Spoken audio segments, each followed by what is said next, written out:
Good morning, everyone. I am Gabe Albornoz, Chair of the Health and Human Services Committee, and I am joined this morning by colleagues from the Planning, Housing, and Parks Committee, as well as the Economic Development Committee, to discuss two items on today's agenda, which are inextricably linked, and that is first Bill 623, Housing Sharing Economy Rental, and ZTA 2301, Accessory Residential Uses Sharing Economy Rental.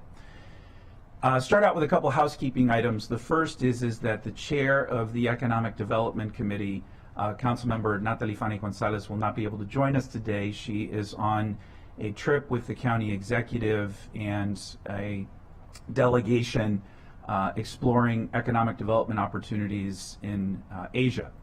And she sends her regrets. I'll also note that this is a complex bill with a number of layers, and so we will just be having a work session today just to level set expectations. There will likely be a lot of follow-up. We are fortunate to have Ms. Nadeau, who was also lead for cell towers, and so she knows a thing or two about complicated bills and ZTAs, and so we are once again fortunate to have her extraordinary leadership. Let me just say a few things up front. While there may not have been a lot of testimony in the public hearing regarding this particular piece of legislation, we know that it is significant and would do a number of things in Montgomery County that are new.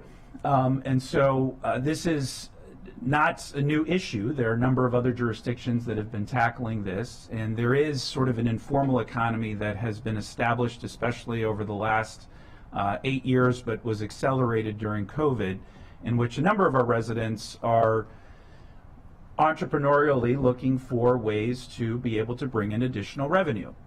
And I know that my understanding is the genesis of this particular bill started with looking at swimming pools, but has since expanded to potentially including other uses. And so this bill is also complicated in that there are a number of corresponding executive branch agencies who will be responsible for the administration of this bill and ZTA should it move forward, and that still needs to be worked out, and whose lane is also something that we will need to discuss throughout this process as well.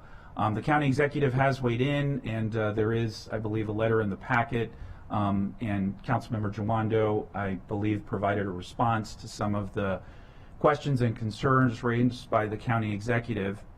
And I'll take a point of privilege here, not as chair, but as one of the members of these three committees before us today, and one of the 11 members of the council who will be deliberating over this issue, and just indicating I have a lot to process throughout this entire discussion. And I very much appreciate the bill sponsors' willingness not just to bring this forward, but also to acknowledge we need a little bit longer of a runway here in order to be able to discuss this and implement this with fidelity, because it has a number of implications for county residents in a number of different ways.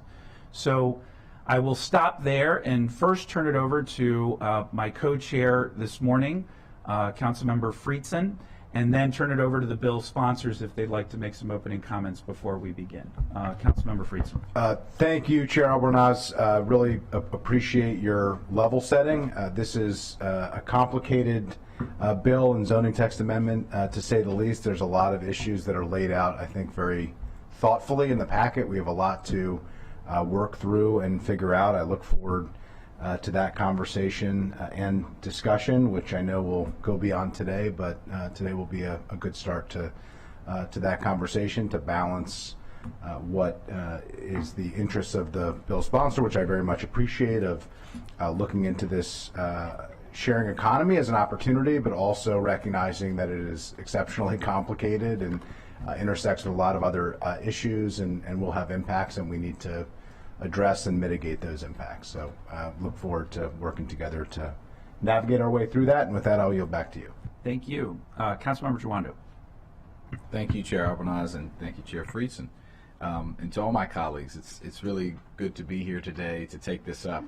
I want to thank Councilmember Lukey, who's a co-sponsor, as well as Councilmember Sales and Councilmember Mink, and all my colleagues for their willingness to proactively engage.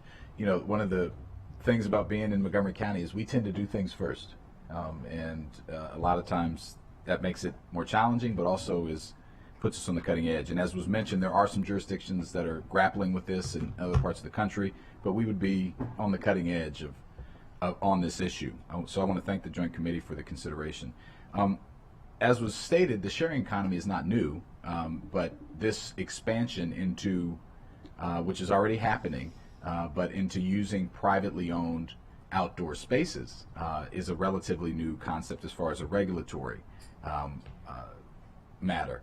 Just to mention it up front, it's very different from, say, for example, Airbnb in the sense that these are outdoor spaces and there's no overnight involved here. So that's the kind of what we're talking about. And the primary goal is to create a fair regulatory environment for the activity. Again, that's already happening. And it's not just swimming pools, but fenced-in backyards, home gyms, music studios, that are, you know, in a garage, for example.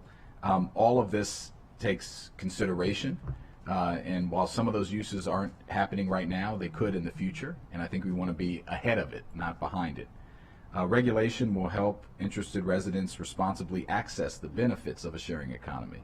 And we've heard from hosts that are doing this in our county and other places that these short-term rentals have helped them bring in supplemental income and help them survive through really tough financial times. And we've heard from users of these short-term rentals that the platforms have expanded access to amenities that they might not otherwise be able to access. I think those are good things for both sides. However, there are also very understandable concerns from some in our community about what the repercussions or consequences of this activity could be. And so that's why I think it's more important to take a proactive approach to regulation so that we can set clear guardrails, expectations, and safety guidelines so that both hosts and neighbors can understand their rights and be held accountable if they break the rules that we lay out in this committee and on the council. So Bill 623 and ZTA 2301 are an attempt to strike a balance between supporting our residents' right to participate in the sharing economy and protecting the interests of other homeowners and communities. So I appreciate colleagues' willingness to have this fair and open discussion. I know we will have multiple discussions. I would ask that we keep in mind that we did try, though it's different than Airbnb, we did try to align the framework to a previously passed legislation around Airbnb and Verbo and those things that govern those regulations for overnight rentals. And I think that's important because we have to just think about significant changes that could impact both of those as we're going through this, realizing there is some overlap. And I look forward to working through this with the county executive and his administration. I want to thank all the staff that helped us on the front end and gave us good advice about things to put in the bill, and I want to just point out that happened extensively. I want to thank Ms. Nadeau for working very closely with us, and despite Councilor Albanaz's point about the cell towers, this will not be as complicated. I'm going to say that right now. We're going to get through this, and it will not be as controversial, but it shows that how great you are at navigating us through things that are complicated. So I want to thank Swimply and their team for help and feedback as one of the larger players in this space in the county right now, and I look forward to moving it forward. So thank you, Mr. Chair. Thank you, Councilmember Jawando. Councilmember Lutke.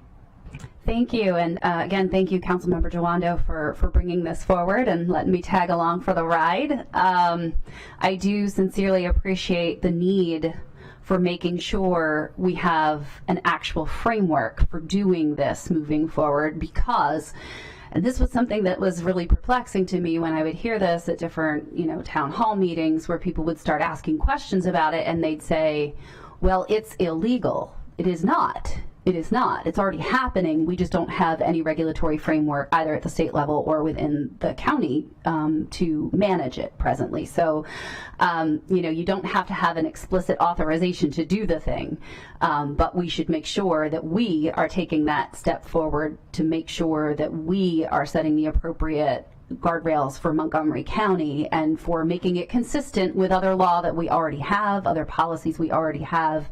And then that will help level set expectations for the community on that front. And in particular, as Councilmember Jawando mentioned, there are entities like Swimply who have been in this space and facilitate these types of agreements like VRBO and Airbnb, et cetera, but in this type of shared short-term rental economy that's not for overnight use.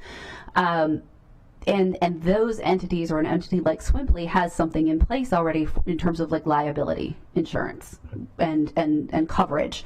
And having started my career in the legal field as an insurance defense litigator decades ago, that came to my mind right away. Of an ordinary home owner who may be doing this, their policy isn't necessarily going to cover this. And what else do we need to think through to make sure that we're making absolute certainty that we're doing the best we can on the government side to make sure we're regulating appropriately in the areas of health, safety, public welfare, and consistency, and making sure that those engaging in this business enterprise are having the appropriate coverage and operating accordingly. So I truly appreciate this. I look forward to the discussion we're going to have, and I'm grateful for everyone, the county executive's office and my colleagues who have raised questions and ideas, because that's how you get to the best policies, by thinking through all those different alternatives and options. So thank you. Thank you. So again, housekeeping, colleagues, just text me or try to get my attention, and I'll do my best to put folks in the queue, but you may not be exactly where you were when you raised your hand, because the thing doesn't work still.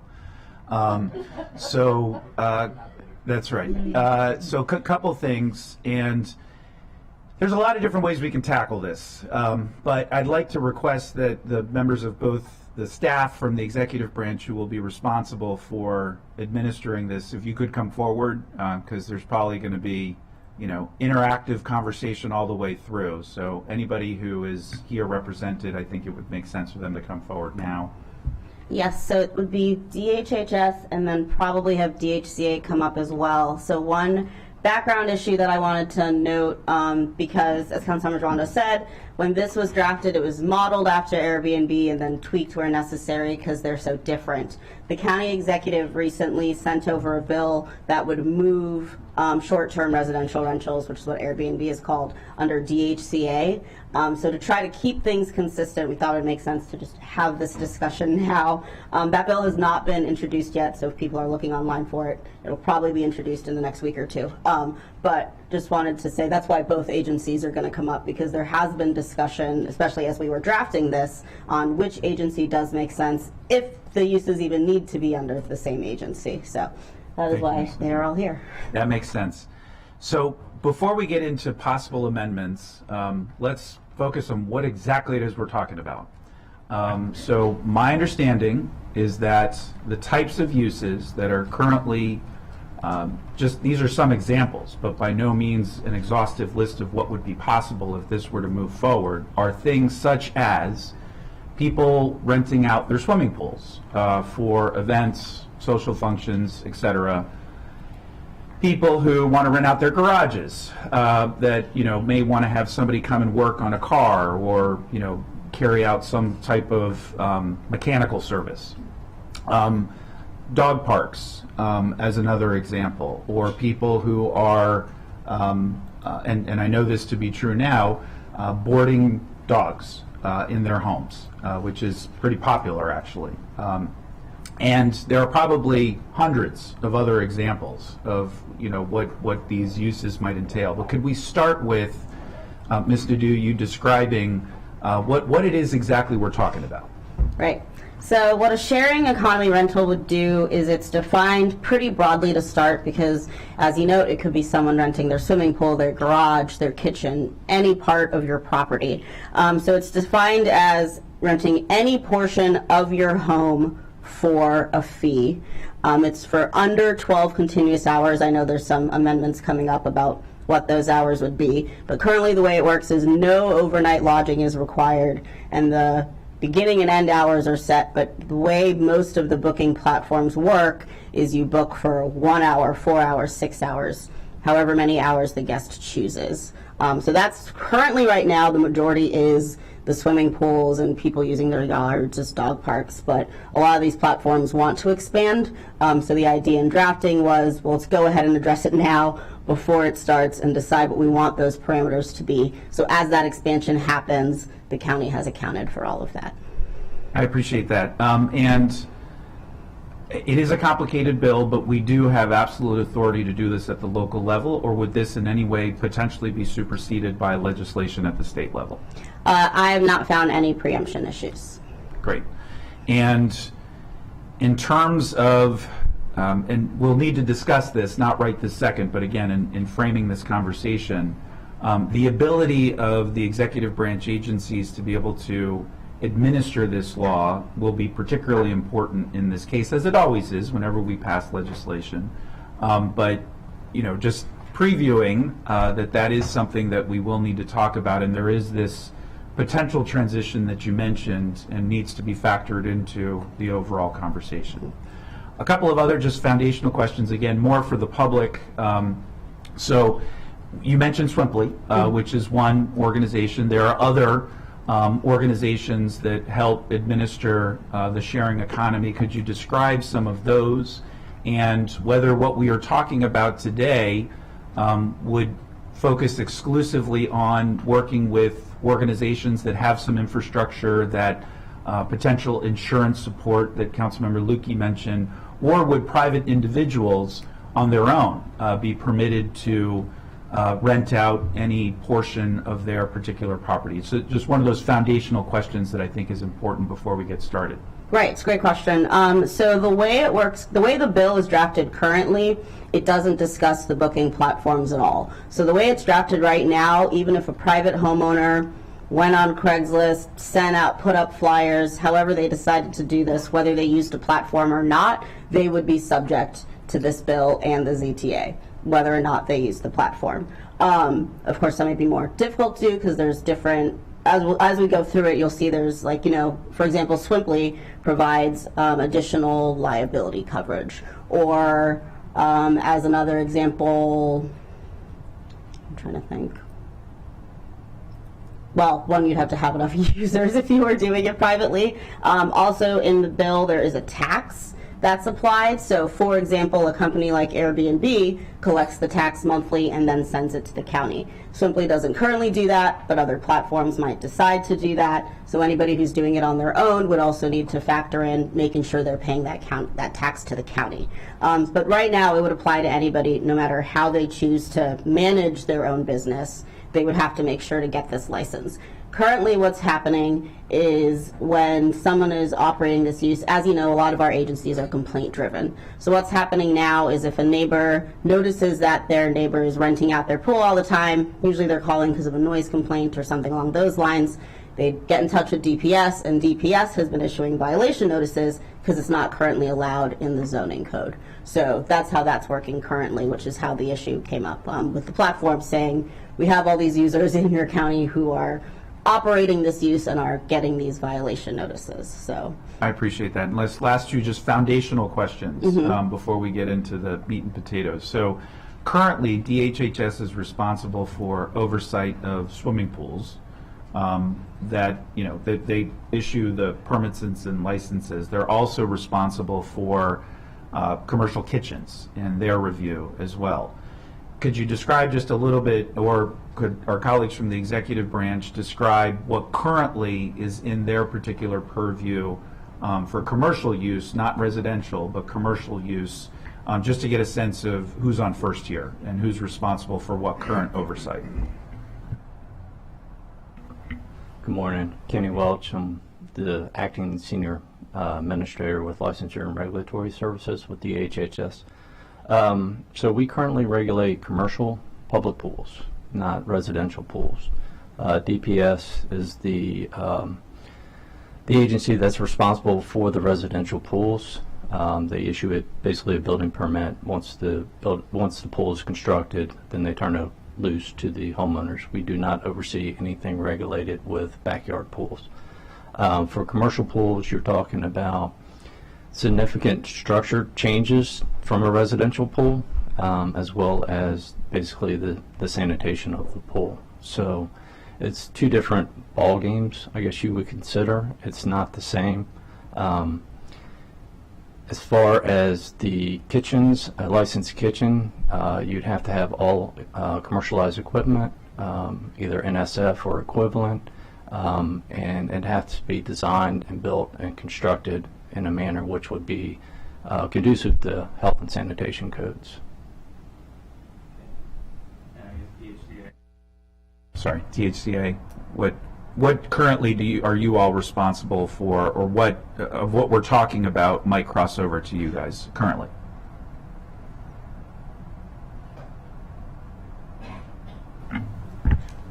Currently, not much of this crosses over to what's in our purview right now. Most of what we do is inspections on residential property. Those are for single-family homes, multifamily homes, apartment buildings. We don't have much experience with, or any experience really, with sanitation of pools. We have no experience with commercial kitchens, and not much of that would actually cross over into what we do right now. Gotcha. And for things such as noise ordinance issues or parking issues, who would be responsible for oversight of that currently? So the noise ordinance would be DEP. For parking issues, people often call DOT, but in other instances, it's the police who are called.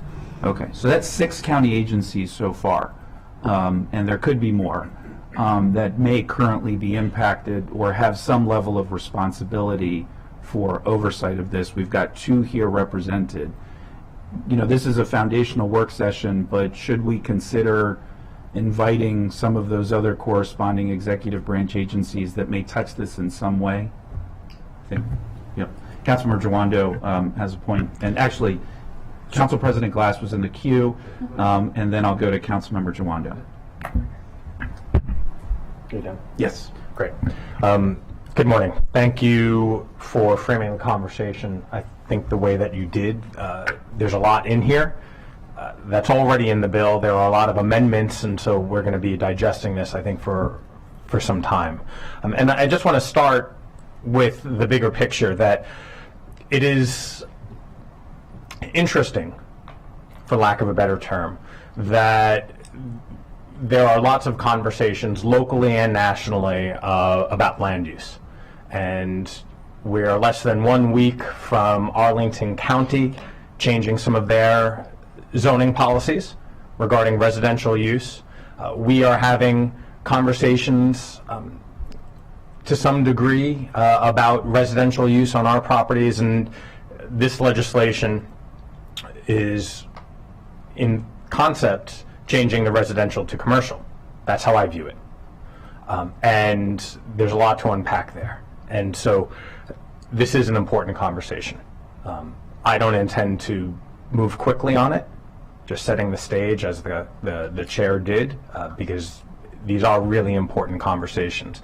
And so just to get the bigger picture and understand exactly what we're talking about, and I'm not quite sure, given that there are so many different agencies involved in the housing, the commercial, the pools, just so I understand, pools are licensed, correct? And I know it's in the packet. I just need to enumerate it and state it for the record.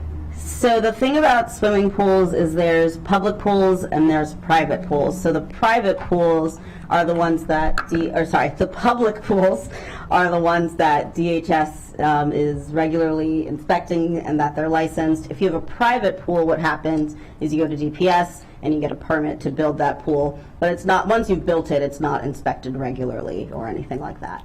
So homeowners who build pools in their backyards, on their properties, are approved by DPS. How many pools do we have in the county that are on private property, homeowners?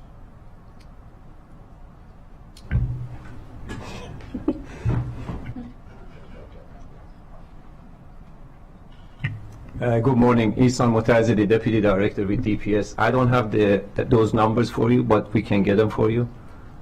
I would like those numbers. Thank you. So next time we have a work session, we can talk and understand how many pools we're talking about. in addition to getting us information about the number of pools that are on private property, homeowners' property,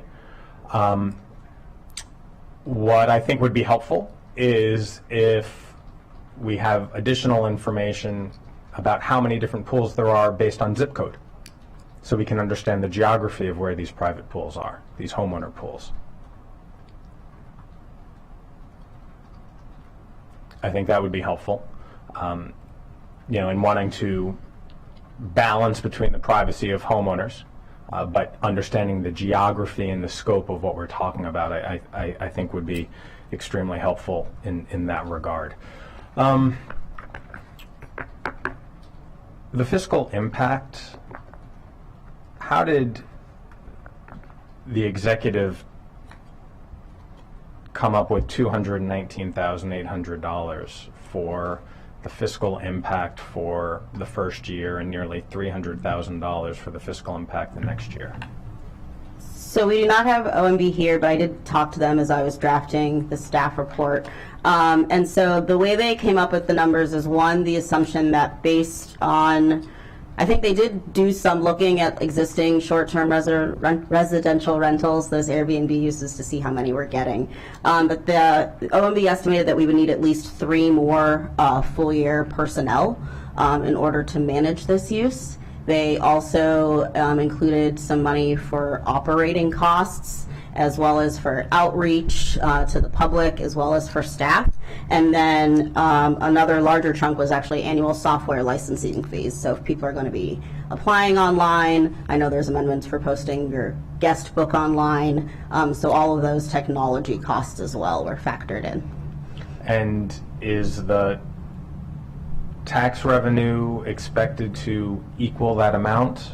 The tax revenue is not expected to equal that amount. When I spoke to finance, their estimate was that the tax revenue would be fairly minimal. And also, I asked for an exact number, and the guess is hard because they don't know how many users will get. The other issue is the cost ranges. So the host actually sets their own price.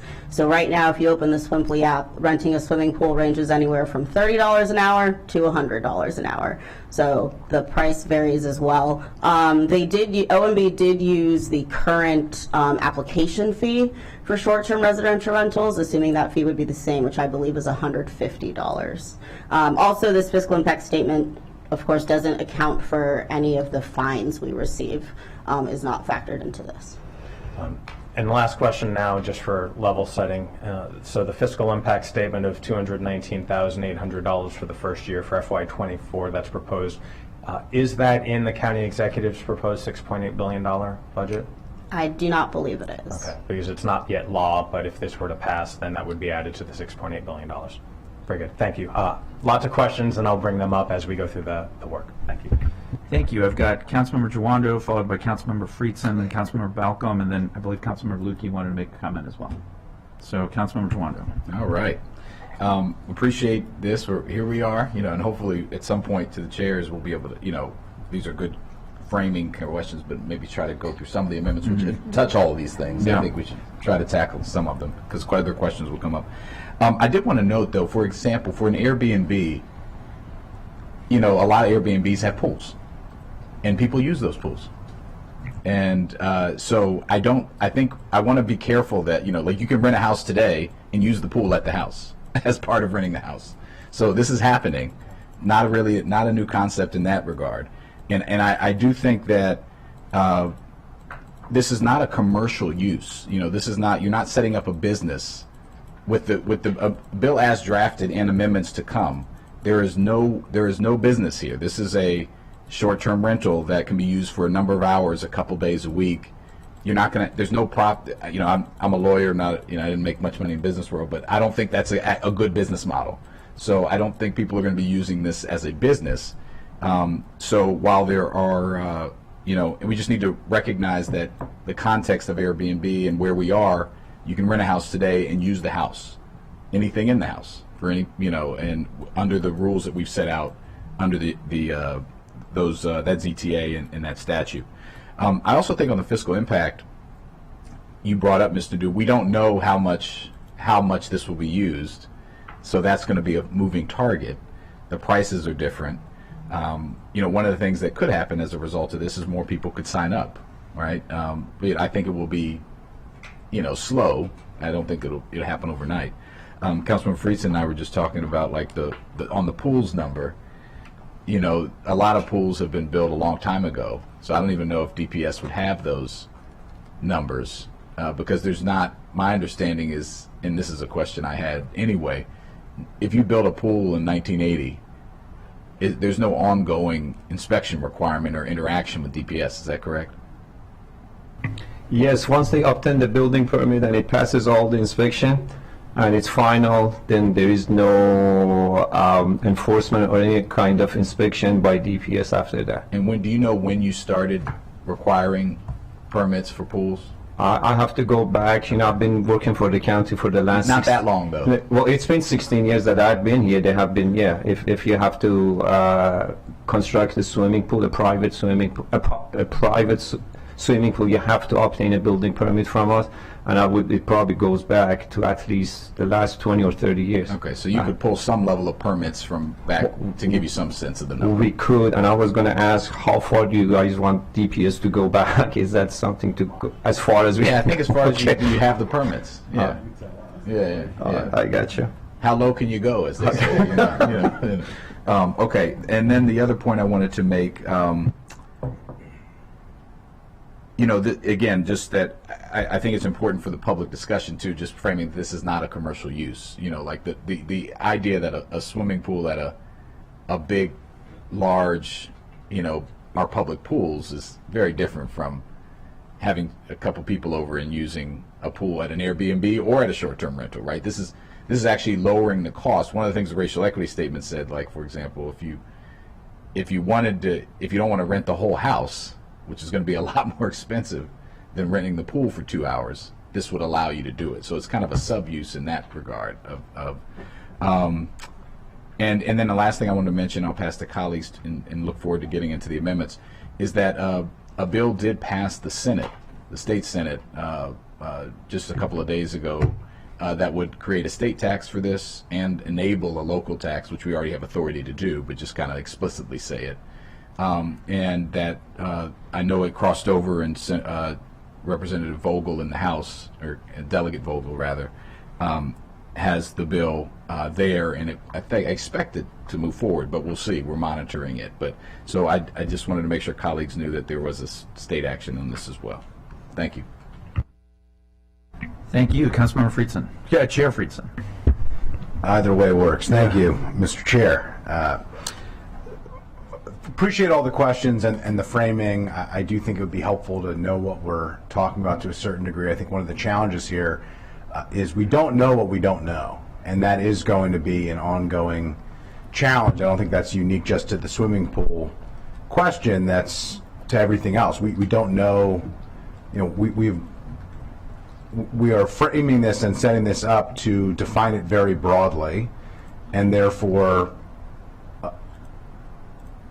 a fairly unknown number of activities could be utilized. And on the one hand, that's a real positive because it provides flexibility to residents to monetize this. On the other hand, it creates a very challenging environment with which to regulate because we're not even exactly sure what we're regulating. And so I just think it's important that we have that honest discussion. And I think as we go through the various decision points here, there are going to be trade-offs in every single question that we have, and there are going to be unknowns in every single question that we raise. And so we're going to be asking the executive branch to give us answers, and understandably, and I just want to say this out front, it is not unfair or unreasonable for the answer to say we don't know, because there are a number of instances where that is going to be the answer. And then as policymakers, we're going to have to weigh that of what level of unknowns are we willing to move forward with, and that is a serious and important question that we're going to have to address. I think that's even more so. We are focusing here on Swimply, or I think it's called Sniff Spot, which is where residents rent out their backyards for animals. If you don't have a backyard, or you have a smaller backyard, or you want a change of scenery, whatever the case may be, those apps are much easier to regulate because we know how they work. What is much harder to regulate are individual transactions between residents, which are much more difficult. And I just think we have to acknowledge that as well. I'm much fewer questions about the apps we know and much more questions about the activities that we're not yet aware of. And so I just wanted to frame that. I appreciate Council President Glass raising the question of the revenue. I also appreciate the sponsor noting the state bill looking at potentially generating revenue from this. Unless and until that state law changes, as of now, this is a losing proposition financially for the county. Not for residents, I think that's important to note, but from a revenue standpoint, if the state bill goes through, then we can recalculate that and have a better idea. But as it stands now, it will cost us more to regulate this than we will generate from it, unless and until there's a state law that changes that. So I just think, again, important to note. Several of my level setting of the 6 different agencies, I'm glad, I really appreciate Chair Albanaz you raising that. I think we are going to have to continue to think through that, how it would work now, what this would change, whether it would change it. If we have one department that is the lead on it, and I do think it should be consistent if we're moving Airbnb and other rentals over to DHCA, then that should be the regime that handles this, although we do need to ask some questions about how that's going when we get to that point and determine what our capacity really is. I think we need to make sure we're setting up a regulatory regime that we actually can fulfill and set expectations for residents, that if we say we're requiring certain things, then we're actually requiring them, and we have a mechanism that's reasonable to actually follow through with it. But the one kind of level setting throughout this conversation that I wanted to raise that hasn't already been raised, we focus a lot about the comparison to short-term rentals with Airbnb. I do think this is different, and this is an hourly versus a daily. We decided that Airbnb was different because it's a daily or a weekly, not an annual, which is a different type of leasing regime, and we treat it very differently. This is an hourly dynamic, which is different. And so we may have to treat it differently, and we need to acknowledge that. But what wasn't raised, and I actually think this is analogous to as well, are home occupations. So we have a regime currently where if you want to teach piano out of your house, you can have a home occupation, or if you want to do certain activities out of your home, you have a home occupation, and that is very specifically stated of what that looks like in the zoning code. And so the question is, if I am the homeowner and I do piano lessons in my living room, what is the regulatory regime and what are the restrictions that I have? If I rent my living room and my piano out to somebody else to do lessons, which is essentially what this would be allowing, what does that do? Or if somebody wants to come over to my house to practice the piano, maybe without a piano teacher, because they don't have a piano at home, which that could be a real benefit, but what restrictions are there on that? So as we go through these various questions, I would just, and we move to subsequent conversations, because I can't imagine we're going to get through all of these questions today. I would really like to think through what are the restrictions on home occupations and what are the requirements on home occupations, because the focus on home occupations really isn't what you're doing, it's the impact that you're having. And that's how we've at least treated it in the zoning code. We've said we don't really care what you do in your own home, but if there are impacts on anybody else, then we are going to mitigate that, like the number of trips you can have, right? The difference between having 5 piano students come to your home is a fairly limited impact, but being a retail business and selling pianos out of your house is a significant impact. So you can't sell pianos out of your house because that has too many trips. And so I think it would be helpful for us to think through that, and as we talk about the Airbnb dynamics, which we've really focused this on, we also look at home occupations, because I do think that has a lot of similarities as well. With that, I'll yield back. Thank you. Councilmember Balcom, followed by Councilmember Lukey. Thank you. Yes, I'll wait for a lot of my comments for the amendments, but just a couple things about where we are. Looking at the fiscal impact statement, right now it looks like there are only 30 pools. So regardless of how many pools are in the county, I mean, that's a good data point. But right now there are only 30 that are not licensed, but are included in the Swimply app. So I think that's important. Looking at other information, how many complaints have we had about these kinds of things? And so I think that's a data point. I don't know if anybody knows now if that's a regular occurrence, or do we have that data in terms of noise complaints related to this type of activity? So that would be a question where the answer might be spread across agencies, because it kind of depends who the resident decides to complain to. I know DPS gets a lot of them. I suspect there might be some crossover in DHHS also getting them if people suspect it's an Airbnb use. And then, of course, DEP handles the noise ordinance. So I will defer to the executive branch for the exact numbers. If you have them, that might be information that we might get at a later date. I mean, speaking for DPS, we receive complaints, but complaints could be for anything. So for us, we are not able to find exactly the complaint was about the swimming pool. Was it about? It could be about anything. I'm working, putting an addition without a permit. So when the complaint comes, and then depending on what it is, then we triage it. We assign it to the various division within the DPS, and they would address it. But we don't have. We get the complaint, but we don't know.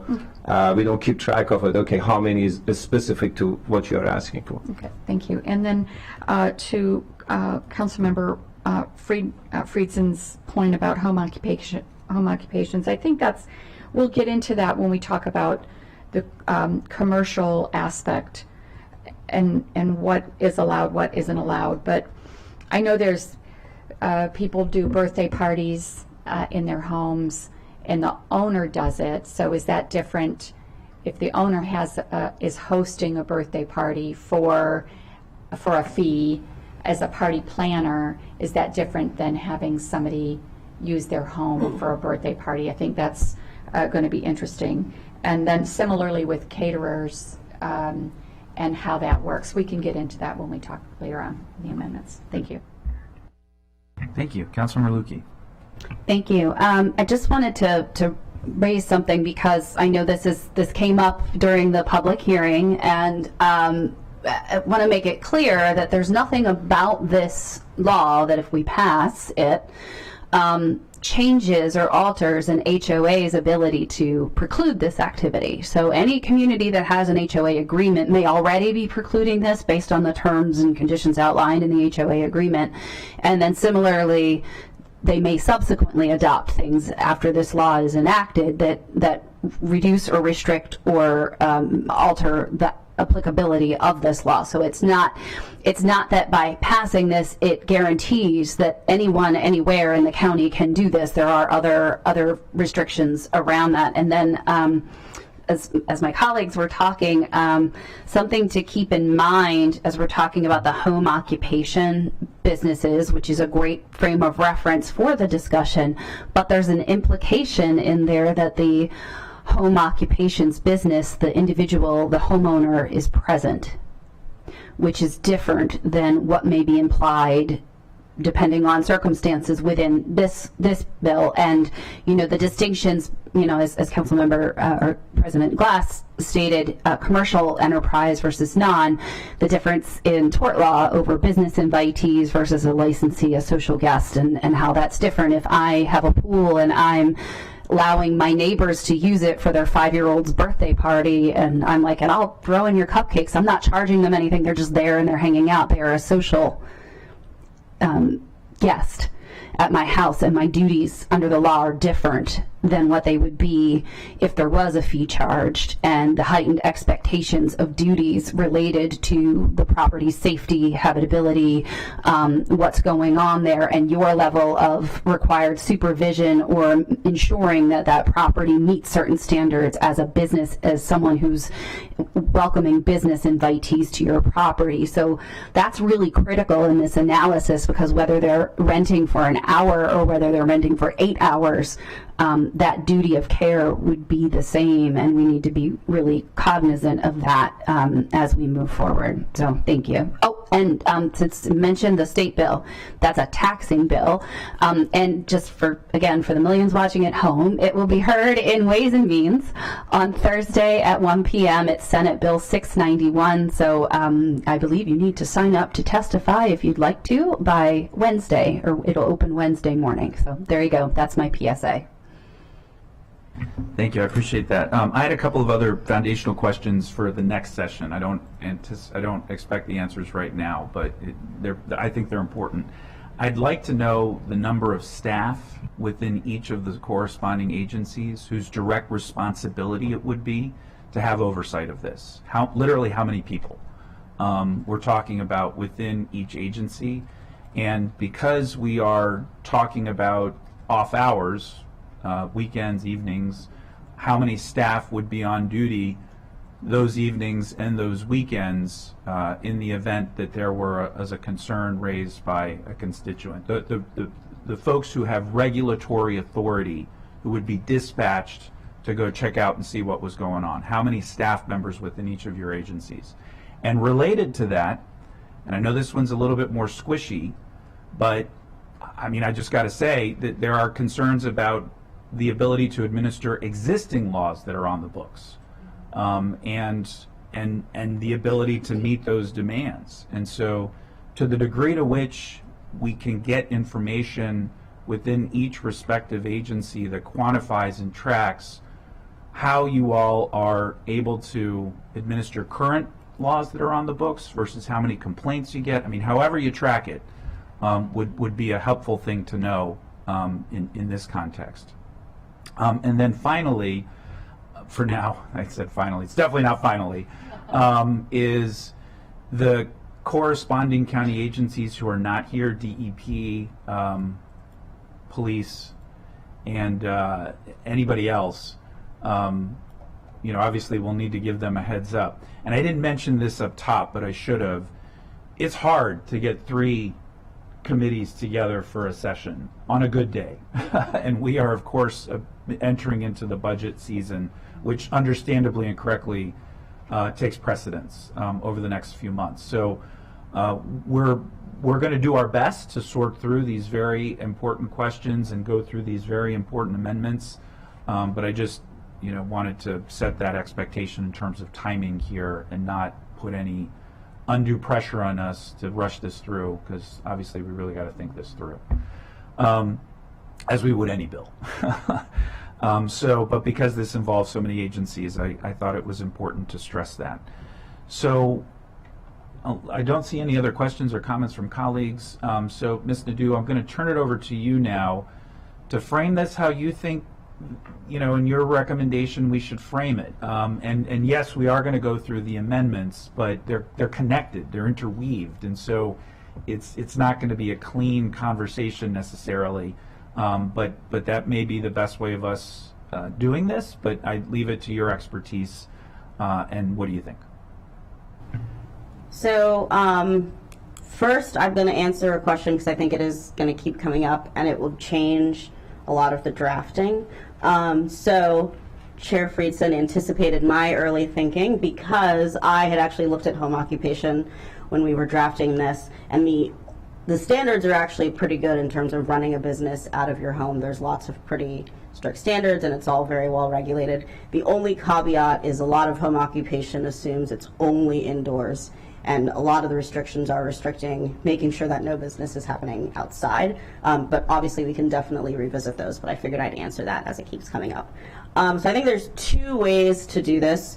You could either dive right in and start going through all of the amendments and answer questions as they come up, or you could start with the big question of which agency should it be. So I guess the pros and cons for each approach are, it might be as you work through the amendments, it might become clear which agency it should be, or you'd rather decide the agency and then have that agency help you answer the questions.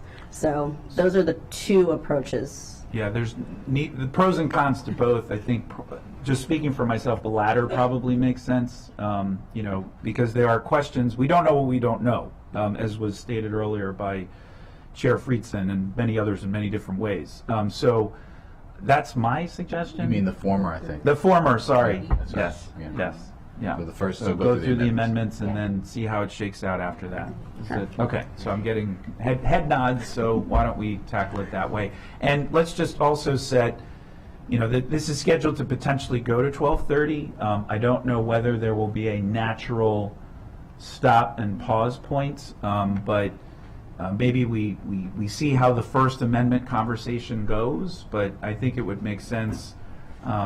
I don't want to set an arbitrary 12:30, but I certainly don't want to go past that. And if we can end earlier than that, I think it'd be better. There's a heck of a lot going on this week.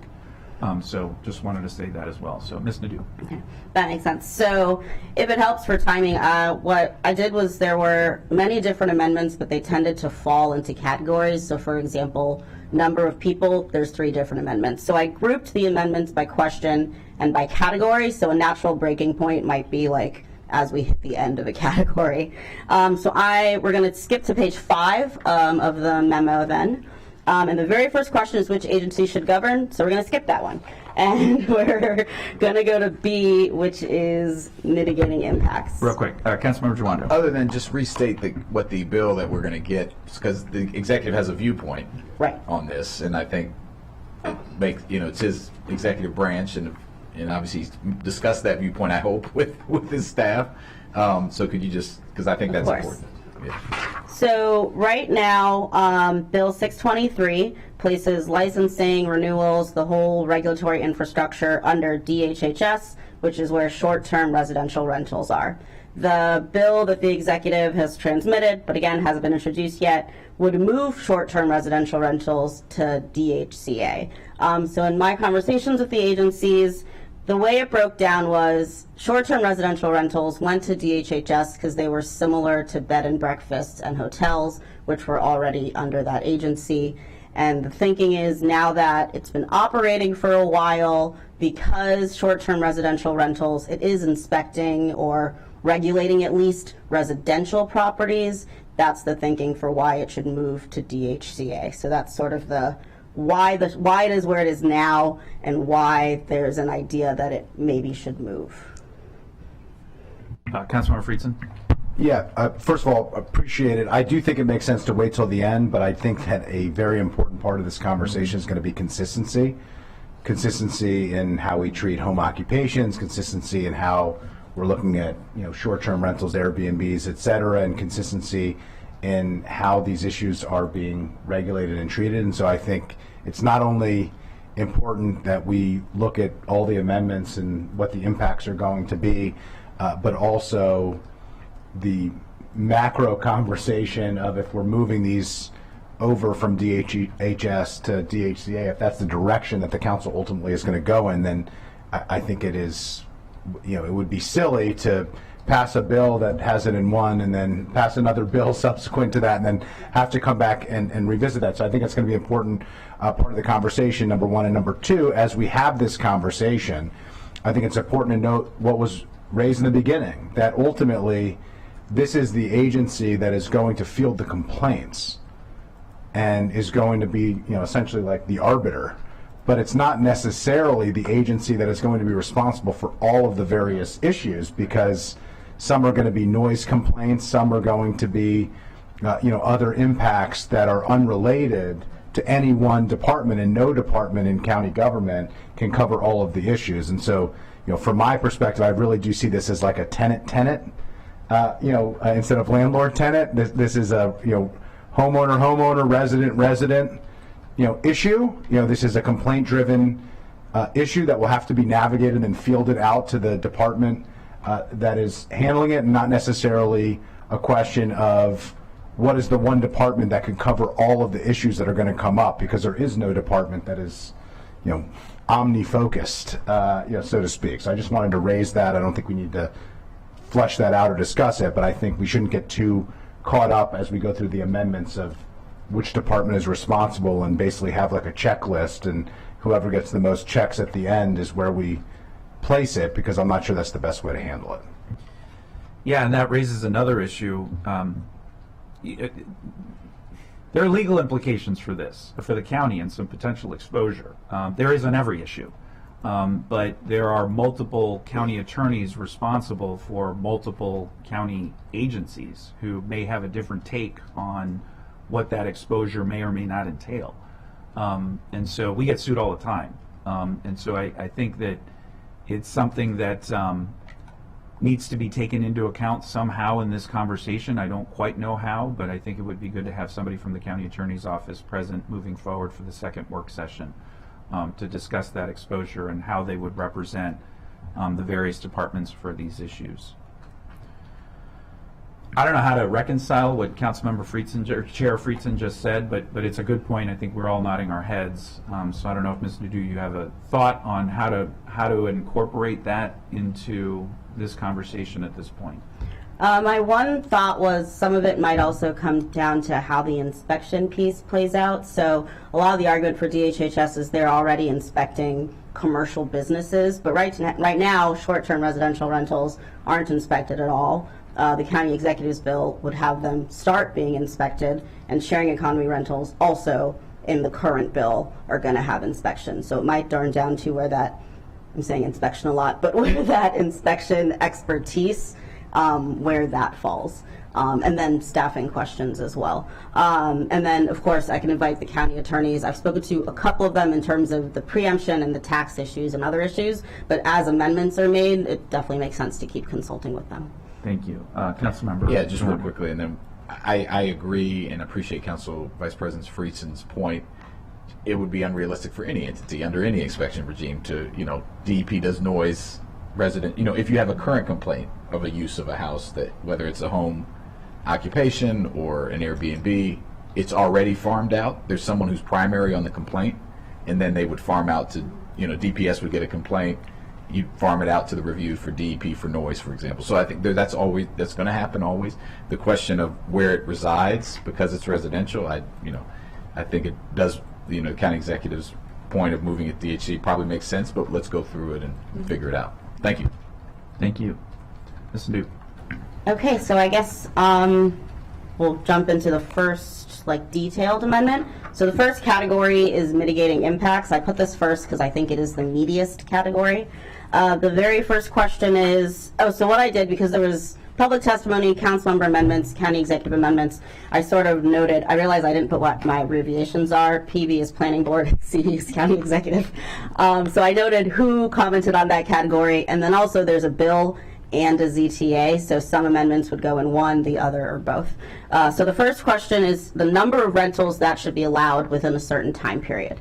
So the way the bill is drafted, again, it anticipated renting any portion of your home. So it was 120 days over a 12-month period.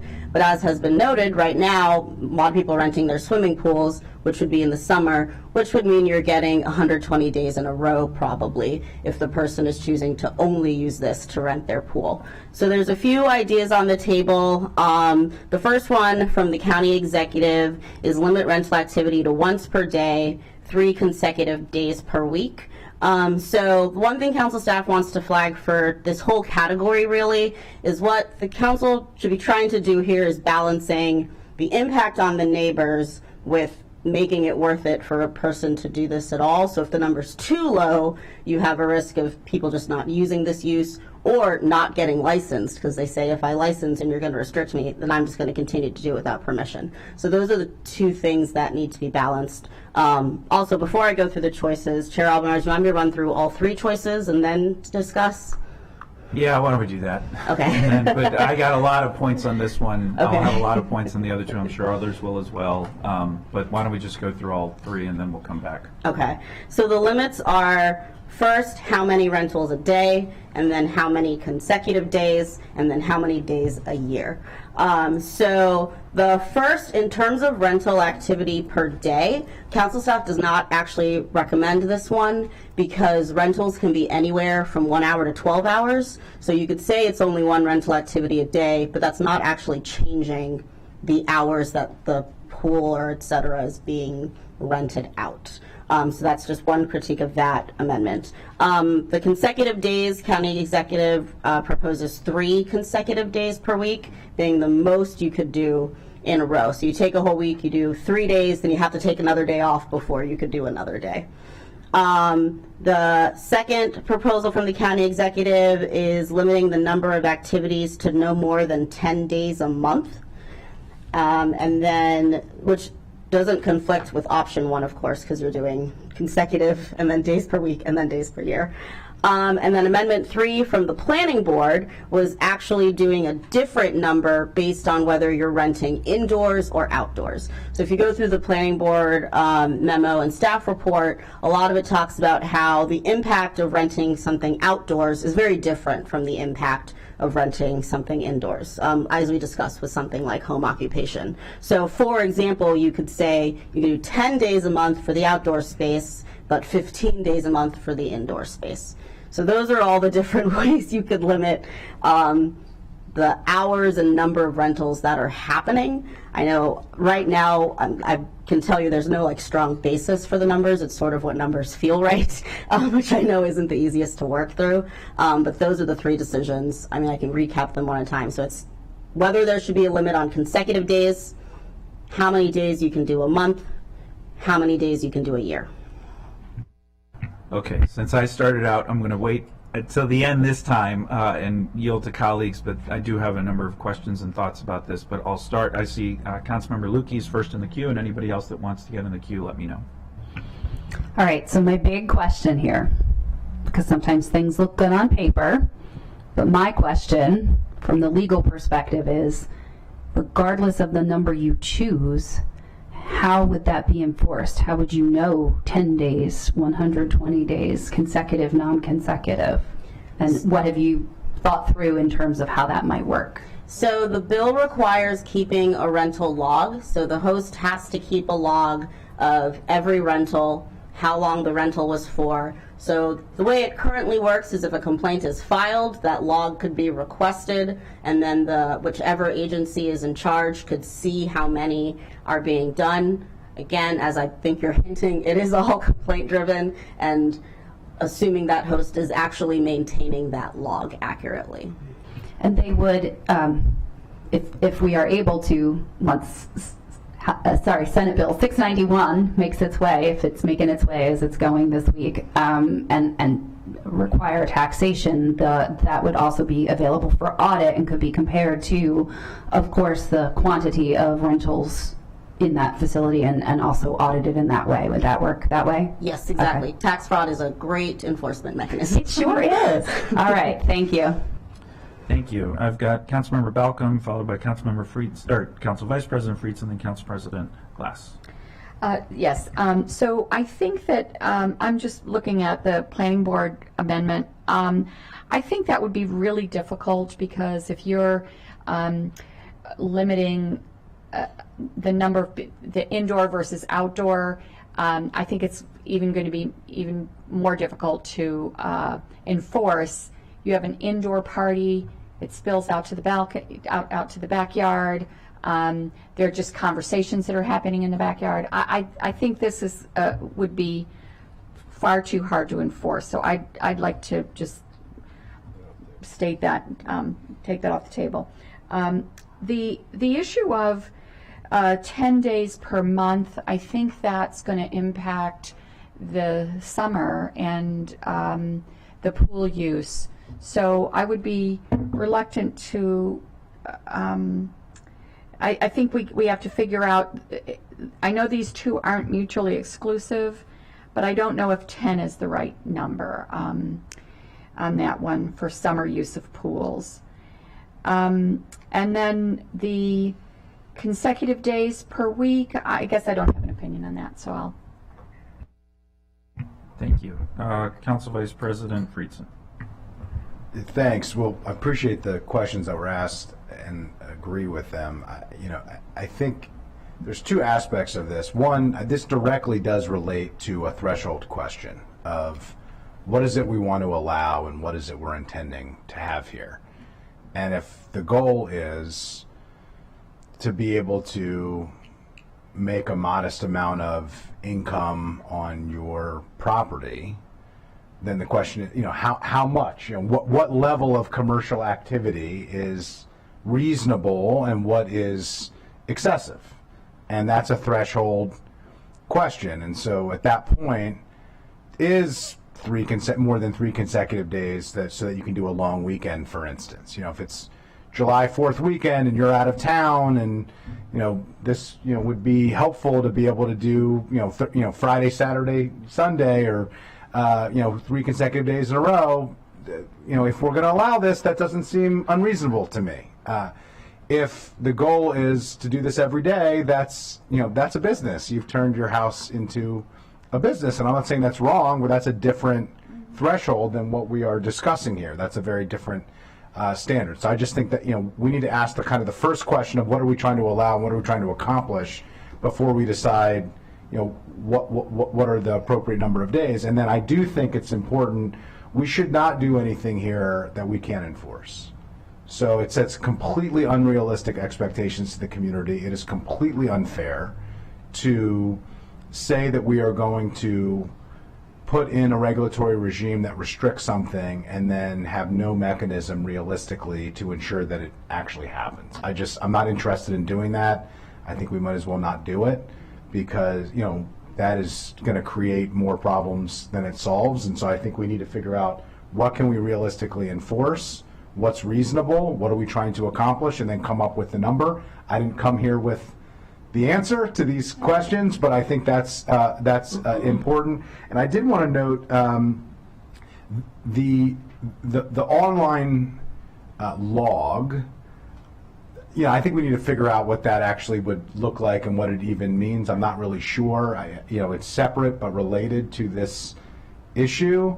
I appreciate the question of the auditing, but are we realistically going to have, I worked in a tax agency. Auditing is a very significant effort with, hundreds and hundreds and hundreds of employees that, by the way, don't get to most of this stuff is automated, right? There is a fraud detection for most tax returns, and unless you set off fraud detection, a human being is not auditing you. A computer is auditing you, and it's very hard to commit, tax fraud because, there are certain triggers that are set off. We do not have that level of sophistication in this, and whether we have 2 people or 10 people, who are assigned to doing this, that's not a standard that we're going to be able to do. And this is where the apps versus the individual is much different. It would be very easy to say, we're going to restrict hours, we're going to restrict days with somebody who's using an app, because then you just request the app, everything's done online, there is a track record for it, we can go through the company, we can, there's a formal business relationship between the county and the company. That's realistic to me. It's much less realistic for, said homeowner who is renting out their home, under their own efforts without any type of app, to then say, okay, please send your ledger. Then we look at the ledger, we're going to audit it. DHC, I'm not sure if the county has the capacity to audit a ledger and determine if it's accurate or not, and then it becomes a they said versus they said situation between two homeowners. And so I just think we need to be realistic of what we're requiring and requesting, and understand what we're accomplishing, and also really think through the difference between the apps versus the individuals. If we're allowing both, which is what we're proposing here, then we have to really kind of have 2 different thought processes of what's realistic for the apps and what's realistic for an individual homeowner who does this on their own. I just want to really quickly flag 2 things. One, in addition to tracking the number of users, the other reason the log is helpful is if there's a complaint, It's a really quick way for DPS to know if they were ever licensed, because if they were licensed, they would have to be keeping a log. The second one is, unlike the short-term residential rentals, for sharing economy, for these uses, the property owner does have to be home. And I bring that up now in case that changes the requirement in terms of days and hours and weeks and all of that, that you have to have the property owner present while whatever portion of your home is being rented, which is not true with the overnight lodging, of course. Thanks. It's a good question. I don't think it's a rhetorical one. We've got representatives from the executive branch here. What are your thoughts on what Council Vice President Friesen just mentioned, the virtual login, and if you need to get back to us, that's okay, because you got to process this as well, but just any initial thoughts or reactions to that? Well, I can tell you that it's very difficult. You have homeowners versus other homeowners, and one homeowner says that they've rented it out for someone that's not on the property, 120 days maximum. The rental homeowner says that, no, I've only rented it out for 118 days. And for you to go through all those days, even with a platform that we use, is very difficult to figure out how many days that they were actually rented. So it's very cumbersome. Again, the rentals that they use are basically, they just hand write them down, and then they'll go back to the platform and they'll look at VRBO or Airbnb and try to match everything together. But we don't have that luxury. We're just using a platform from a third party which says that they used it 3 days this month, rented it 4 days that month, 6 days this month, and you have to go through and count all those days up. It's not an exact science. Thank you. Council President Glass. Thank you, Mr. Chair. Really good conversation. Still just the start of the conversation. First Amendment that we're talking through. So the concern I have, regardless of the number of days, regardless of the number of hours, is the Vegas-style pool party that your neighbor has night after night. How do we resolve that? I don't know. And that is different than a kid's party, a gathering of 5 or fewer, which is what some of the apps say an overwhelming majority are. But if we allowed 10 nights a month or 3 nights a week, that's my concern. Because I don't think any neighbor signed up to have a Vegas-style pool party happening next door or down their block. That is the lens through which I'm engaging this entire legislation on. I understand the merits. I understand the gig economy. I'm supportive of all of that. But there are gaping holes that we need to make sure are addressed. So I throw that out there because I don't know what the number is. Another question which I didn't ask at the beginning but is very important to this. What happens if someone drowns? What is the immediate response? What is the legal response? Does anyone? So that was the first thing that I had looked up in drafting this. Based on my legal research, I'm just one attorney, but based on my research, the county would likely not be held liable for licensing this, which doesn't mean the county wouldn't be sued. It's just based on my opinion and some of the county attorneys is we would not, the person who sued us would not be likely to win that suit against the county. In terms of liability, there is the person using the app versus person doing it on their own. So I read through the terms and conditions on Swimply's website as an example, and it seems like they are not party to the agreement between the homeowner and the guest. And just based on other sources I found, it sounds like the liability tends to come down to the owner and the guest, and neither the county or the company are held liable. And so then it comes down to that insurance question. A lot of people's homeowners insurance wouldn't pay out for that claim, because they'd say you weren't allowed to do this commercial quote-unquote enterprise, and so your homeowner's insurance doesn't cover it. So that's why I think the education piece in the fiscal impact statement is important, because I don't know if all property owners know that A, your homeowner's insurance might not cover it. B, I believe Simply's insurance is $1 million. There's questions over whether that's enough if a child drowns. Probably not. So those are the different liability questions, but I can tell you as your attorney that the county would likely not be liable. But I know that's not super comforting to residents. Sure. So thank you for stating that for the record. Yeah, I think we're still trying to grapple with, is it a business or not? Is it commercial or not? And even in your response, right, from the legal perspective, where does this fall? And I believe in the amendments that are being proposed, there's a balance in trying to understand or recognize that in a gig economy, people are doing this to make money. They're not altruistic. Otherwise, they'd invite people to swim in their pool for free. They would theoretically invite other dog owners to have a doggy party for free, but they're not. They're charging.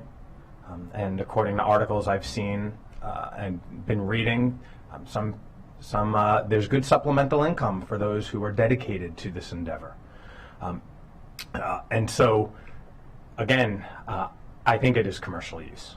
I said that in my opening comments. And so needing to figure out how you incorporate commercial use into a residential single-family home is something that we'll have more conversations with as these work sessions continue. Last question at this point. We're talking about a log. It sounds to me like it is self-reporting. Is that an accurate way to describe it? Yes, that's correct. Okay. I don't think self-reporting is the best type of reporting. Is there a way to require any of these platforms to provide this information, to convey them to the local jurisdiction about the usage? To our knowledge, Airbnb hasn't been willing to give that information. It has to go through the property owner who's renting on Airbnb or the other platform to get that information. So I haven't requested that Airbnb provide that information, but has the county requested that Airbnb provide that information? No, not that I'm aware of. Okay, so no one's asked them. And it's not Airbnb that I would make that request of. I think it's important for this conversation as we're trying to figure out, to determine whether the hourly usage or the daily usage or whatever time frame we end up landing on. I think it would be worth a request, because again, self-reporting from a daily log to the county, I don't think is going to be reliable for the same reasons that the public education component of the liability needs to be beefed up, because people need to be informed about their own liability, and as part of this public information aspect. So I'm not quite sure which of these paths to go down just yet, because there's still a lot for me to digest, so I'll yield back. Thanks. Councilmember Sales, followed by Councilmember Lukey, and then I got a bunch of questions and thoughts, so bear with me. But Councilmember Sales. Oh, I apologize. Yes. So it's Councilmember Sales, Councilmember Jawando, and then Councilmember Lukey.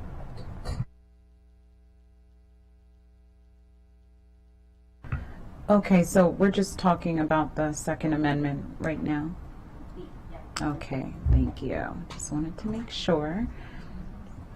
And so I agree that this is a way for people to make money, similar to MPDUs. I'm similar to the short-term rentals, the VRBOs, and so I wouldn't want to limit the amount of days per month, but I would agree with Amendment 1 for limiting rental activity to 3 consecutive days per week. And since we are talking about the regulatory environment and who would actually govern this 3-day limit, who would be the most appropriate entity? Would it be DHCA? Would it be public safety? Do we have any ideas on how that would be regulated, audited, captured for our own purposes? Would we have our own platform where people can sign up on these to create this new usage, or? Again, for the record, Nathan Bovell, the Chief of Community Development for DHCA. You know, as we're hearing all of this, it does bring up a lot of complicated issues. You know, one of the more challenging ones is going to be with enforcement. Regardless of what agency has it, I actually see multiple agencies having to be involved in the enforcement process. At DHCA, we're typically looking for housing code violations. You can have these operations cause some disturbances in the community, none of which will arise to the level of a housing code violation, but there could be noise complaints. We've talked a lot about liability issues. Some of them we haven't even brought up yet. You know, with pools, there's a balancing of chemicals that you have to take care of, and people are often injured when pools are imbalanced. With yards and dogs, there's feces, there's urine, there's bacteria, there's infections. And if you see any of the public dog parks, every now and then they get closed. And they have to sanitize them, you know, make sure that they're actually safe for dogs. Those are issues that we have to take care of as well. I think that at DHCA, there are certain areas where we're going to get called in regardless. If there was some sort of a complaint, that's something that would normally fall under our purview, we'd get called, we'd inspect that. In terms of looking at logs, in terms of, you know, reviewing the number and the hours that people are using these facilities, is going to be a challenge for anyone. A lot of this stuff happens on the weekends. It happens on holidays. It happens after hours. This goes until 10 o'clock at night.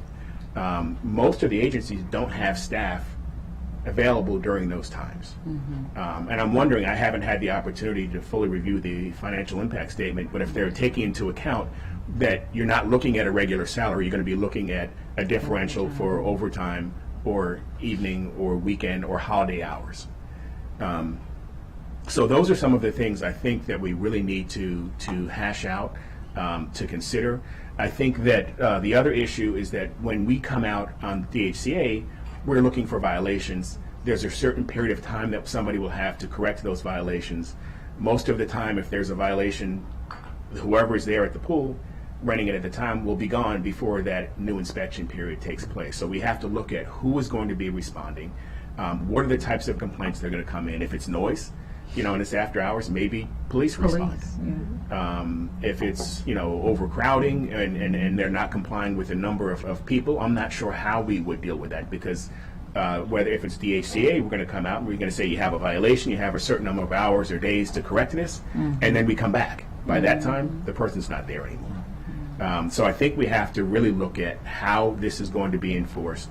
And I don't think it's as simple as placing the responsibility on one agency and then washing our hands and walk away and say, here, DHS or DHCA, you deal with this.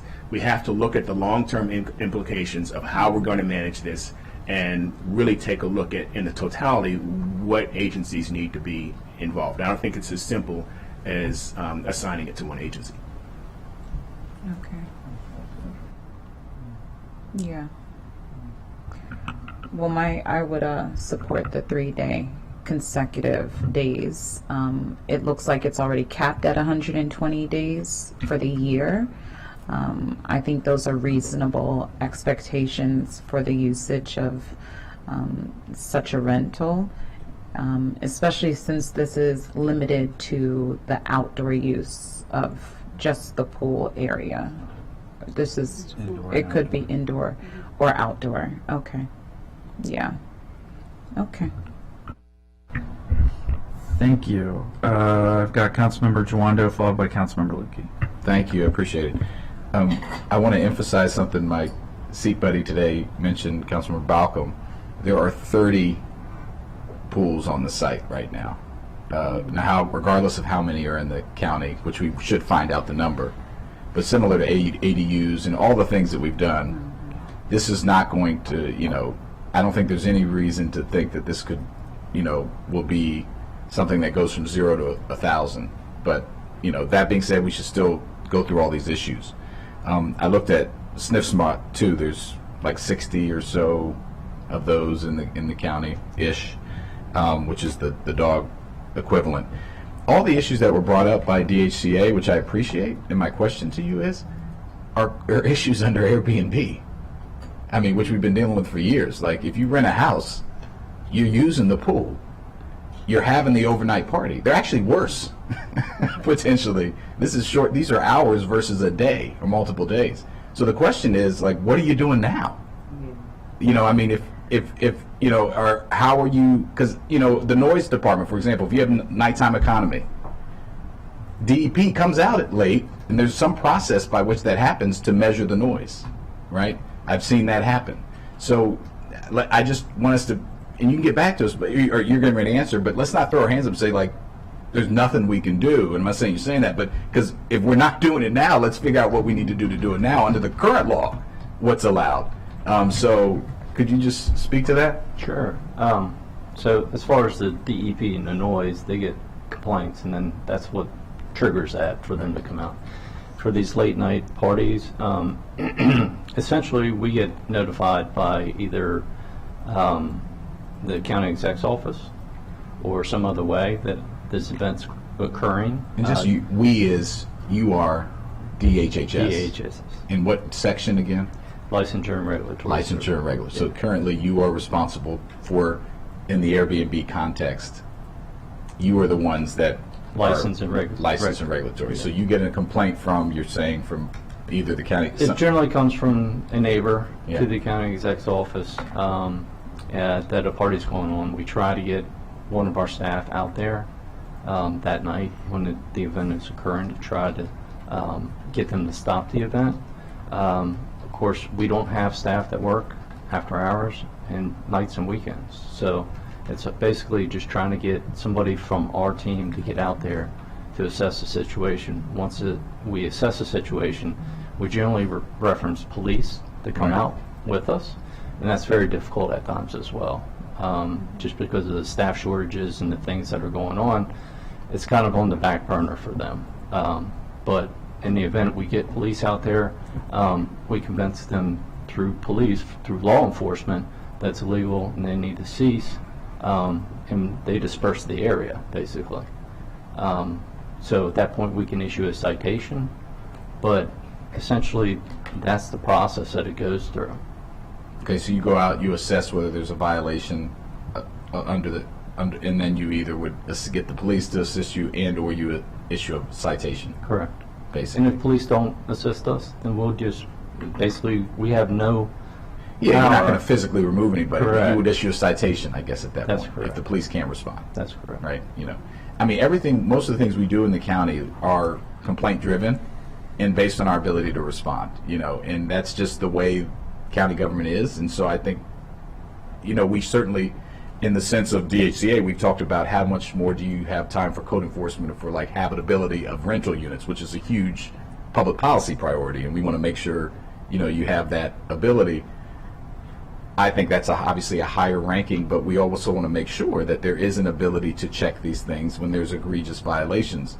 I also want to note that just if someone is just doing this outside of a Swimply or by themselves, again, it would be complaint driven. Would you treat that the same way? If it's, right now my staff or someone said there's about 50 Airbnbs with pools listed in Montgomery County right now, more than the 30 or so that are in Swimply. Okay, so if you had someone who wasn't listed, like someone outside of that universe, and you got a complaint, would you treat it the same way? If it's not if they're not utilizing it as an Airbnb, we refer to DPS for the zoning enforcement. Okay, so DPS, how would you deal with that? Sorry. I apologize. So we are all complaint driven. We have to receive a complaint and then we'll dispatch somebody to go investigate. So during the week, during work hours, we always have the staff available, but in the evening or on the weekend, we don't have anybody. The same as what the HHS does. We try to get somebody, but it's usually going to happen after hours. I mean, during the work week. So if you get a complaint for an evening thing, normally you're not showing up. Normally we are not. It's like an after the fact with the homeowner. Right. It would be the next day. Okay. Yeah, because even if we get the complaint, there is nobody there. It is coming from 311. If it's getting some kind of an email, is the next day somebody will respond. Right.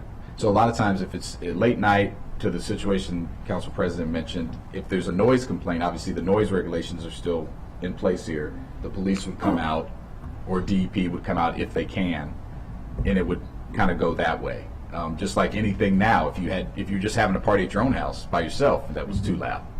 I mean, is that pretty much how? Well, usually the police would stop. Yeah, they would if stop. you're making, They would deal because with of the complaint and all that. Right. Right. Yeah, but in general, when you get a complaint and sometimes you go there, it's just based on somebody has called. Once you go in there, you could determine other violation that has occurred. Right. Then you would get involved, other agencies involved. Other enforcement could come. Other So yeah, we're enforcement, complaint driven. right, to That's the look way into we it. are. The last thing I just wanted to mention, and I'll pass to colleagues, was that there are these other prohibitions, right? The 120 days. I agree with. I think the bill's fine the way it is because I obviously have opinion, but a compromise view is 3 consecutive days because then you're talking about someone could do a long weekend. But they couldn't do. They could do Friday to Sunday, but then they couldn't do Monday. So you would be eliminating this entire week. They could do Tuesday, and then they couldn't do Wednesday, and then they couldn't do Thursday because if you had Friday, so it would be kind of basically 4. I guess what is that? 5 days? 5 days a week, at the most. Is that right? Did I do that right? Yeah, 5 days. If you You can do. because you could do Friday, Saturday, Sunday, not Monday. You could do Tuesday. Yeah. You can do 6 days in a week. Yeah. No. Tuesday to Thursday. All you got to do is take 1 day break. So you could literally just take 1 day off every 3 days. I mean, I'm not saying somebody's going to actually do this, but technically the regulatory regime would allow for a scenario, theoretically, where you do 3 straight days, then you take off Monday. You don't open it up for rentals on Monday. Then you do 3 more days, then open it up, then 3 more days. Theoretically, yeah. So I think the 3 days in a row speaks to it. Does break it up a bit, but all right. Thank you, Mr. President or Mr. Chair. Thanks. Whatever. Good luck. So I've got, it's so hard to sit on my hands right now, but I'm sitting on my hands. I'm being good. I'm going to follow up what I said. So I will speak at the end, but Councilmember Lutke followed by Councilmember Sales. And this will be brief. Since there was question about how a complaint, like if it comes into 311 and it's after hours and it's typically noise related, or somebody calls and they're not sure if it's just noise because it's party related or if there's something wrong. And I say this because it happened to me. Who knew 6 kids between ages 7 and 11 could generate a call like that at 8 o'clock on a night while making s'mores? But they did, with 3 adults sitting there. So then, the officers came over and they came into the backyard with a flashlight and they're like, oh, okay. Because it was pre the time for the noise ordinance to kick in. And, obviously there was no criminal matter going on with our s'mores, but that's typically how it would work, where they go in and the primary goal is that if there is a problem, they deal with it. If there is a violation of the noise ordinance, they prefer to just have you disperse and wrap it up, and if not, then you're going to get a citation. And with respect to the enforcement piece, while we know there are all these little disparate pieces that go into it, at the end of the day, what our residents are concerned with is just knowing that it's being dealt with. And so that's a bigger, broader question. And I think, Vice President Friedson had raised that. And we need to do a better job as the county, similarly to the state, trying to do different things to synthesize that experience for a resident who's complaining or trying to get something resolved. And so that's a bigger question for us to tackle. But there were questions a while back about liability caps, and I just want to frame this because we did talk about what Swimply's policy limits were for coverage under this. So in Maryland, we do have a cap on non-economic damages. So that would be in the event of the death of someone, pain and suffering. And the cap for 2023 is $875,000 for a single claimant and $1,093,750 if there are 2 or more surviving family members who would be making a claim. So I just say that because there was that question about whether $1 million would satisfy a judgment and how would that work. And then, you know, of course, one would presume that if a homeowner is using an app like Swimply where they have that coverage that's provided as a benefit of being registered with Swimply, then if there's a judgment in excess of that, then their own homeowner's policy or umbrella coverage policy would have to kick in to provide that additional level of coverage in the event of an accident. But that's typically how that works. So I thought that would be helpful to everybody to know. Thank you. Councilmember Sales. Thank you, Mr. Chair. So I had a question since we're talking about the complaints. Do we have a log of annual complaints on a quarterly basis, like an average count of complaints regarding private pool usage? We don't have any record. HHS does not, no. So, I mean, this has been around for quite some time before the apps, you know, Swimply, or I guess that's the name of it. And we've had no complaints tracked for private pool usage. I mean, we have Yeah, at received least one person come and testify. Yeah, we have received complaints about pool parties, but the ones that we get is usually somebody that is charging. There are like private parties that could be gets out of hand. Somebody was mentioning that it could be like 100 or 150 people showing up there. It could be the entire day. You know, it starts on a Sunday. You know, yeah, but do you have these logged anywhere? Well, it's not a log. We don't keep any logs, but what we have in our system. Yeah. So anybody has a complaint, we open a service request, and we have to look into it.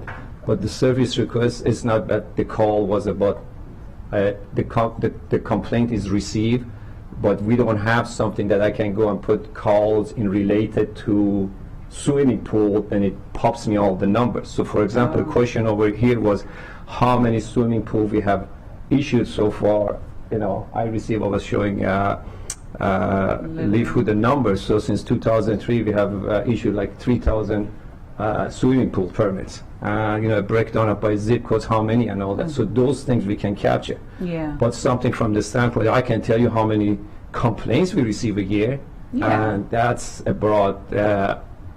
It's broad of all types of different. It could be somebody working, like as I mentioned, for a fence or anything else. So for us to go and zoom in to identify how many we receive for swimming pool, it would be very difficult. Do you know if it's difficult but not impossible? It would be right. I mean, for us to know exactly these are the numbers that we receive. I mean, we probably could go, but it's going to take a lot of man hours to go and look at, you know, to go back how long to go. I think we are all in agreement that this isn't going to be an easy bill to discuss, but that would be helpful to know because, you know, these could be things that we are we may be overly prescriptive about when there may not be that many issues related to private pool usage. And so the regulatory environment that we're creating could be helpful in ensuring that people have a vehicle to you know, communicate any concerns they have with this usage. But I just want to make sure that this isn't an issue currently, and it doesn't sound like it is, and so I think we're now creating a more helpful environment to ensure that these are operating in good faith. Thank you. Thank you. So, boy, I almost feel like taking my glasses off. So, lots of thoughts. So, just to follow up on that very reasonable line of questions. There may be complaints coming into 311. There may be complaints coming into the police department. There may be complaints coming into homeowners associations. There may be complaints coming into, in addition to DEP and DHHS, a wide variety of different sources. And so how exactly we capture that is, at the moment, something that would be difficult to get our arms around. The other couple points I'll just make based on comments from colleagues, which are very understandable, is Airbnb is an international billion-dollar conglomerate. And they have their own checks and balances with contracts that they enter into with the users of these facilities. And so you can actually complain through Airbnb, not just the county, because there is an infrastructure in place for people to be able to do that. The same thing is true of Swiftly. But what we're talking about here is opening up an entirely different universe in which individuals can post something. I don't even know if Craigslist is still a thing, but Craigslist, or through a social media, or through Facebook, or an individual who may not have the backing of an international billion-dollar conglomerate who has the ability to track on their own investigations apart from a government or regulatory, because they have liability issues too, and they will be quick to kick somebody off of their platform if there are issues or concerns, which is not something that we have any control over. The other thing I'll note is we're talking about a lot more than pools right now. And we're using that as a reasonable example, but we're also talking about expanding the use of those pools beyond what we are focusing on right now. And I got to be very honest, as the former director of the Recreation Department, I have a lot of concerns with that. The leading cause of death among children below the age of 12 is drowning. And so, and there were some very reasonable points that I hadn't even thought of, but are absolutely accurate in terms of the chemical compound of these particular pools, which could very much impact people's respiratory ability. And these are private homeowners who are tracking this stuff on their own. And then you mentioned the feces and some of the other issues that may entail, which is also a very legitimate environmental issue that we need to think through as well. And just for those keeping track so far, what we've heard from the corresponding regulatory agencies is they really don't have staff off hours. That certainly includes 4th of July, which is a very big celebratory St. Patrick's Day. I mean, when there would be a lot more use, that's when we are least able to actually enforce what is currently on the books. And as was noted by Council President Glass and confirmed by members of the executive branch, this is all based on basically the honor system, because whatever login you develop, if it is an individual that doesn't have the backing of a Swiftly or an Airbnb, there's no way to account for that. And what we're doing by establishing a complaint-driven approach, we're creating an environment where there will potentially be a lot more complaints than are currently in place right now. And what we're doing is we're pitting neighbors against neighbors, which I think we have to really think through, because that could lead to a whole other set of challenges and conflict within neighborhoods, that it's simple for us to go through these amendments and pass legislation and say GHCA, permitting services, or any one of the other regulatory agencies, or in most cases, let's be honest, the police, and say good luck. And so I just, we can establish these parameters, but when the rubber actually hits the road, we have to be very thoughtful and intentional and careful about what we're doing here. So let me just calm down a little bit. Just a few questions, specific questions. So, and they're all, again, it's all intermingled. We're discussing the Second Amendment, but it's all connected. The parking requirements. If somebody could please walk me through those right now. It may be a separate amendment, but it's related to how many days you may or may not want to access, these particular parcels. They're all intertwined. So could somebody talk within the bill what the requirements are? Yeah, I meant to note earlier, so the thing with this category is the parking, the hours, the number of guests, and the days.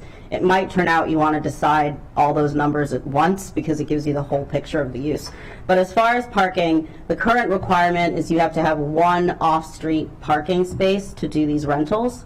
That was the number that was taken from short-term residential rentals. There's a few things to consider with the parking.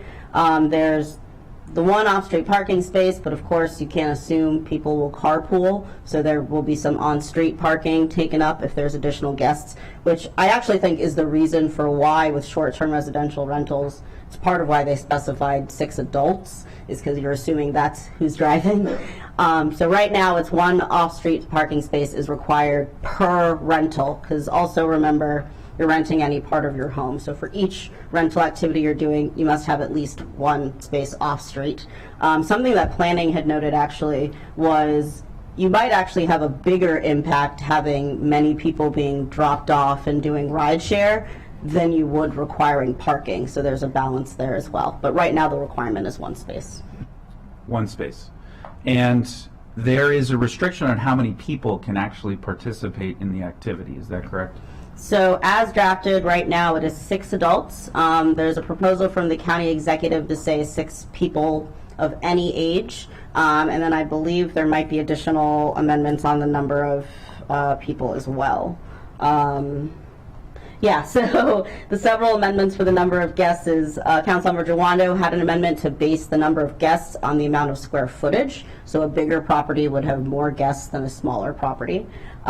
There's an option to retain the 6 adults per rental period. That was something planning had noted because the picking up and dropping off might actually be more intrusive. I know that Swimpley had testified that there should be no limit on the number of guests because they're not overnight as they are with short-term residential rentals. Another suggestion from planning was you could limit the number of guests based on whether the rental is indoor or outdoor. And then an additional suggestion is to limit the number of large gatherings, since that's when you actually care the most about parking. So say you can only have 2 events a month with more than 10 people, and then that would eliminate some of the parking concerns that it's not 10 people every single day. Mm-hmm. So that's why the whole category of hours and users and parking sort of all goes together. Appreciate that. And then just the other, just again, foundational issue you mentioned, and I know that it requires that the property owner be on site during the activity. Was there, I thought I read that there was also the potential of a designee, or is it, how does that work in the bill? Yes, so the way it works in the bill is, or with, I believe this was a proposal to change the Airbnb requirements, if I'm remembering the process correctly, that if the owner can't be there, they have to at least have somebody there who can be called, who's within a certain distance, is how short-term residential rentals is written now. So the way this was written was you have to have the owner or the, actually let me rewind slightly. So right now, it doesn't have to be the owner who's an applicant. So that's the initial. Another threshold question the committee will have to discuss is if you are a tenant and renting a house, you're still allowed to apply if the owner gives you permission. So I'm using the word, it's really owner or owner resident has to be home. And one reason for putting that in there is in talking to DHHS about how Airbnb is going, you get far fewer complaints if the person who lives there is home. So that's why that is in there, and that's currently in sharing economy rental as well. Gotcha. That's helpful. And so I guess as a follow-up, we've already noted for the next work session talking about sort of what the staff implications are for something like this, but I think it was alluded to earlier, but just to put a finer point on it, like what would the recommendation from the executive branch be on the line of communication? Like where, once we've decided if we are going to move forward with this, it lives with DHCA, then how would they then communicate to the other corresponding agencies for the myriad of potential issues that there might be? So just to better understand what that communication tree might look like would be helpful. I'll stop there for now, and I've got Council Vice President Friedson is in the queue. Thank you. Appreciate all of the issues that you raised in the background that you have in recreation related to pools and other related issues. So, I think we've delved into a lot of different issues here that aren't, just the amendment. So, which I think is somewhat inevitable given this conversation. It just shows how intertwined these issues are. So I'm struggling to decide whether I bring up some things that have been raised here, whether I wait for amendments. But the one area that I think is really important, I said in the beginning, and I want to reiterate, and then I have a couple questions related to it, but I don't think we should set up a regulatory regime that we can't enforce.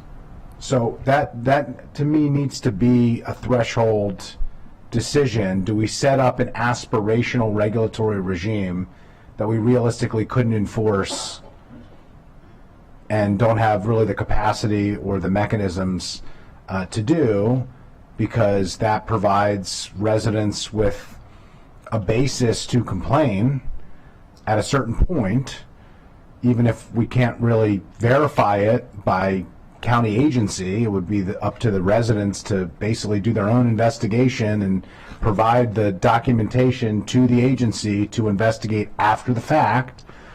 Or do we set up a regulatory regime that we can enforce and accept what consequences there are of that and decide what we're willing to accept and what we're not willing to accept? I'd personally be more comfortable with only putting forward a regulatory regime that we actually think we can enforce and not pitting neighbors against neighbors, because I do think, as Chair Albornoz noted, that opens us up to concerns. And I also think, I don't think most people are using this and are going to be taking advantage of it, but there will be circumstances where it happens and where they do, and we have to decide how we handle that. And so, there's kind of two pieces to this. One is worst case scenario, the extended Vegas pool party, as Council President Glass noted. I'm not sure how common or likely those are, but that's a worst case scenario that we have to be prepared for and talk about. But we also should be talking about the regular activity and what is reasonable and appropriate if this is done in a way that it's intended.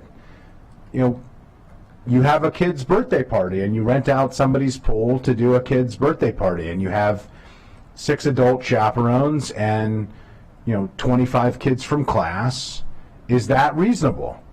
And I think that's a real question that we should be asking. Is it reasonable for your neighbor to rent out their backyard for 3 parties over a long weekend for 25 kids? Is it reasonable to do that 4 times in a day for 2 or 3 hours at a time? To me, that's the real question. And yes, I think it's important that we talk about the extreme examples, because we need to prepare for that. But I think we should be focusing just as much on what is the real intention here that we're trying to accomplish and to allow, and what is reasonable. And then if we don't think it's reasonable, we do think it's reasonable, what do we set up? So on the inspection piece, this is part of this question of you allow 3 consecutive days, 120 days, whatever the case may be. What do we intend to inspect? Because there is a difference between saying we're setting up an inspection regime that is not only is proactive and or complaint driven. Those are different things, and we should decide how that is going to work. And the county executive, it sounds like, has some views on Airbnb of whether there is more of a proactive inspection regime, which would be a dramatic change. It may be needed, but it's a dramatic change from what we have been doing up to this point. But are we expecting a county department to test the chemicals in the pool? Are we intending for the county to check the structures within? Are we saying, basically, we're determining whether or not you have gone beyond 9 a.m. to 9 p.m. We're determining whether or not you have used a platform more than 3 straight days. And everything else is, really between the app and the client, and the app's client and the end user, and essentially neighbors and neighbors. And everything else gets litigated essentially by the police. Somebody has a offensive party that is loud, or that may involve illicit activities, or is suspected to involve illicit activities, and you call the police because there's nobody at a county department who's working at, on 4th of July. That is relevant to the, to the regulatory regime that we're talking about, or who was there on, Saturday evening at 6 o'clock. I mean, there's no one to answer the phone. That we're not set up to do that. If we are going to be set up to do that, we should, to talk about that. So, when we talk about this, I mean, I think we're talking about the inspections and we're talking about the response to complaints. Like, what does that mean? What do you envision as the executive branch agencies that are intended to be responsible for this? If it helps, I could start with the bill. So the way the bill works, the inspection only happens, it doesn't happen every time you rent. So the inspection is sort of separate from responding to a complaint.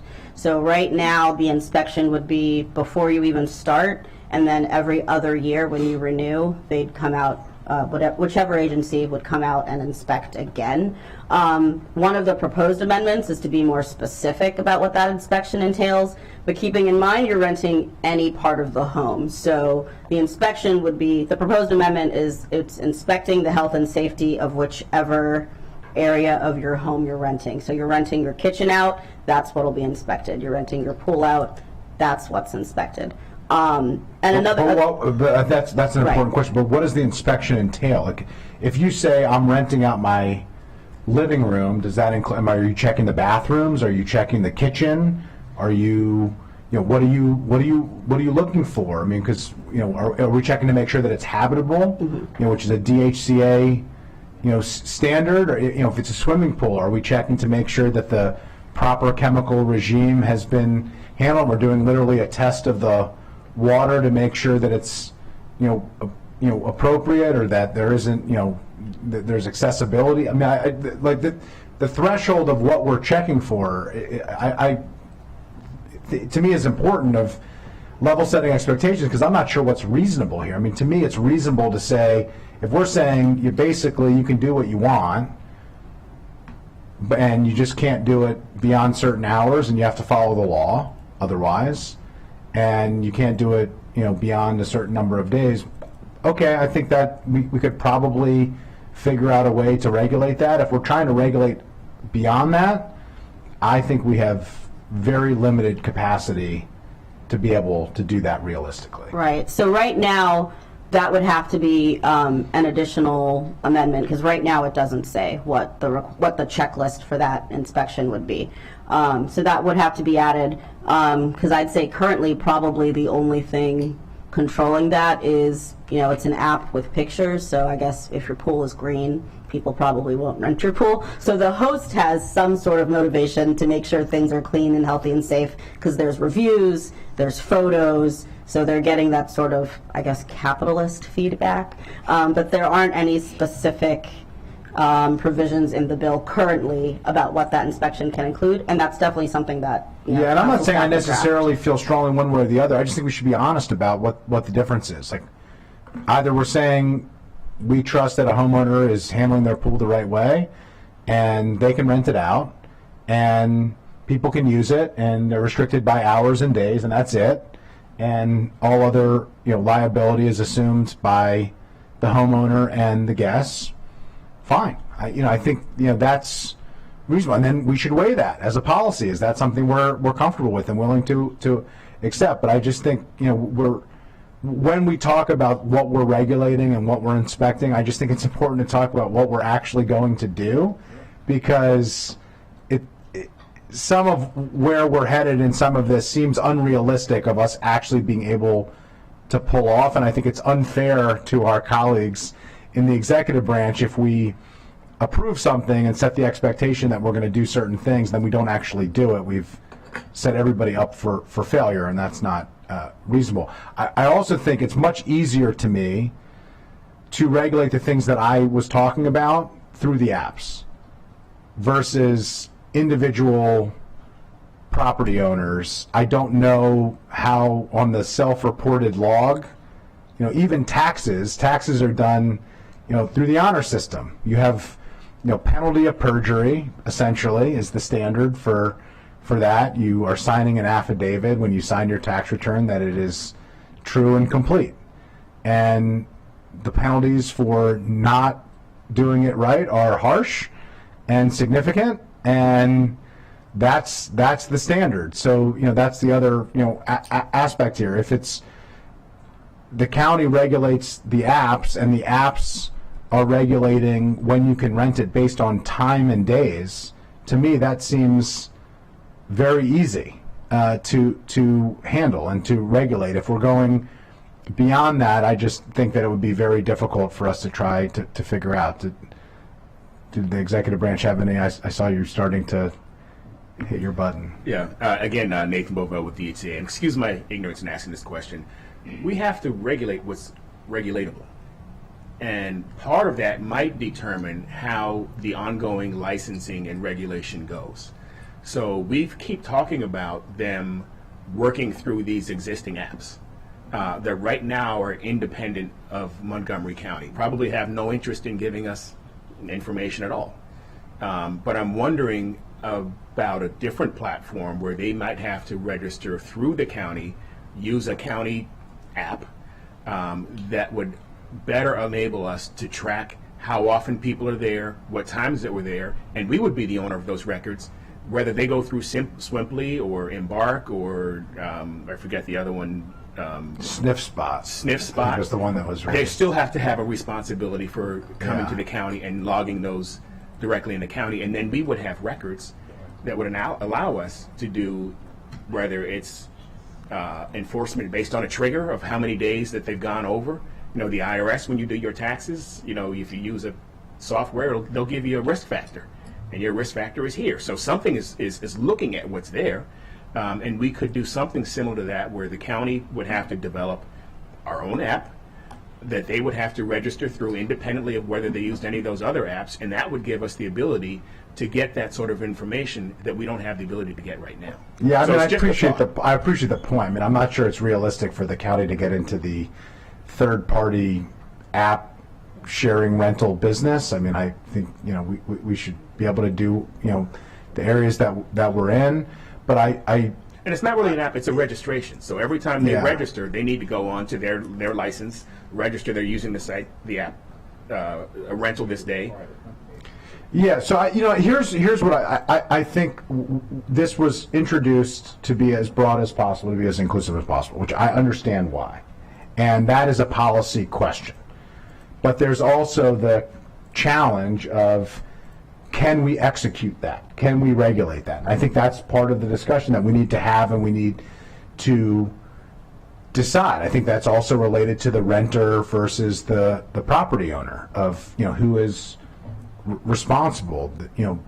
We, on all of these sharing ideas, we have been very specific that we thought it was important that the property owner was responsible, because ultimately they're the easiest to hold accountable if we are to hold them accountable. On the apps, I mean, I think Council President Glass noted this earlier, I'm not sure we've asked. I think there is we say we don't think that the companies would be willing to do anything. I'm not sure we've asked the companies to do anything of what they would or wouldn't be willing to do. I know that there are some representatives in the audience. I think that's something that perhaps we could follow up on. I don't think the county should get into the app business. I think we should decide, what information we would want or require. And I think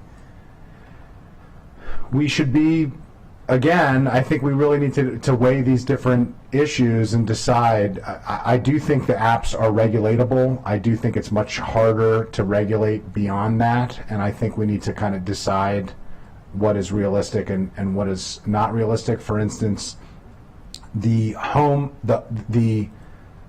person or the representative being home, is that an app requirement? Is that a legal requirement? Like, are we requiring that because it's already required? It is. I don't believe it is currently required. It is required in the bill, so now it's the county requiring it, but I don't believe that the apps. So how would we know? that. I mean, it's like a very obvious example. Who would possibly know whether a homeowner is home or not? In a complaint-driven, it's just an example to me of like, I don't think we should require that personally, because it's unenforceable. Like there is no way, unless the police came, the police knew that this was this was a sharing rental. The police then asked for the person. That doesn't seem like something that we could possibly enforce. You could enforce the hours. You could enforce the number of days. I don't think you can enforce that. And so unless someone convinces me that there's a way to enforce that, I would have concerns with that. On the adults piece, that is about impacts. We did talk about this and have talked about this, and I think we also need to go back to those questions. Airbnb really wasn't regulated based on safety. It was mainly regulated based on impacts. Safety was part of it. It's always part of it. It's part of our responsibility, public safety. But it was really about what are the impacts that this is having, and we are trusting property owners and renters to assume the responsibility of their own safety. If we're not doing that here, we would require lifeguards, and we would require certain other standards, which we're not doing. And so I just think we can't have it both ways. We can't say we're telling people that they need to be responsible for themselves like we would having a private party, but then say we're going to get into the safety inspection business, because those are two different standards. So I'll yield back. Thank you. Councilmember Sales was just mentioning, I give her full credit for making this point, that we do, the county does currently book spaces. So through both the Parks Department and the Community Use for Public Facilities. And actually, Councilmember Lukey and I were on a recent meeting with them. I knew this, but they reconfirmed. There were about 28,000 spaces that they book, because it also includes rooms within different schools. So it's a little bit of apples and oranges, to be fair. But there is a mechanism that the county is already doing, as Councilmember Sales pointed out. I did have just one quick, and I mean 30-second follow-up question, and then Council President Glass is in the queue. But the current bill, it requires a property owner be present, but it doesn't stipulate whether that property is their primary residence, correct? Just that they are the owner of the property. No, I do not believe that is a current requirement in the bill. Okay, so it could be somebody that has multiple properties and happens to be the owner, but doesn't actually live in that particular location. Right, but they'd have to, I guess, be there while they're renting. While the event was going on. Got it. Thank you. Council President Glass. It might seem like this is a meandering conversation, because it is, because before we can make any decisions, we need to understand what we're talking about. And so we are wading through this. Bad pun, I get. Yeah. But I appreciate the creativity about one app to control all apps. I don't think the county should get into the private app business. It probably doesn't work for other usage as well, but I appreciate it.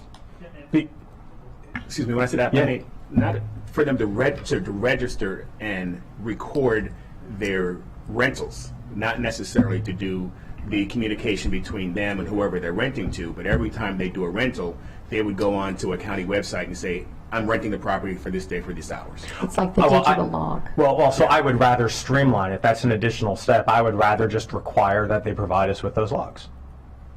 More straightforward. If they're going to provide that information to a third-party app, then they should just provide it to us wholesale or directly.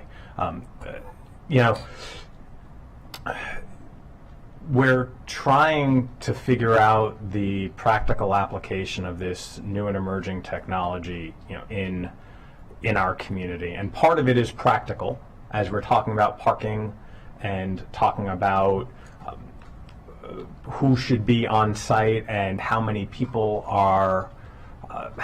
should be allowed. But most of this conversation is theoretical, recognizing, I think correctly, that the folks who are already engaging with this app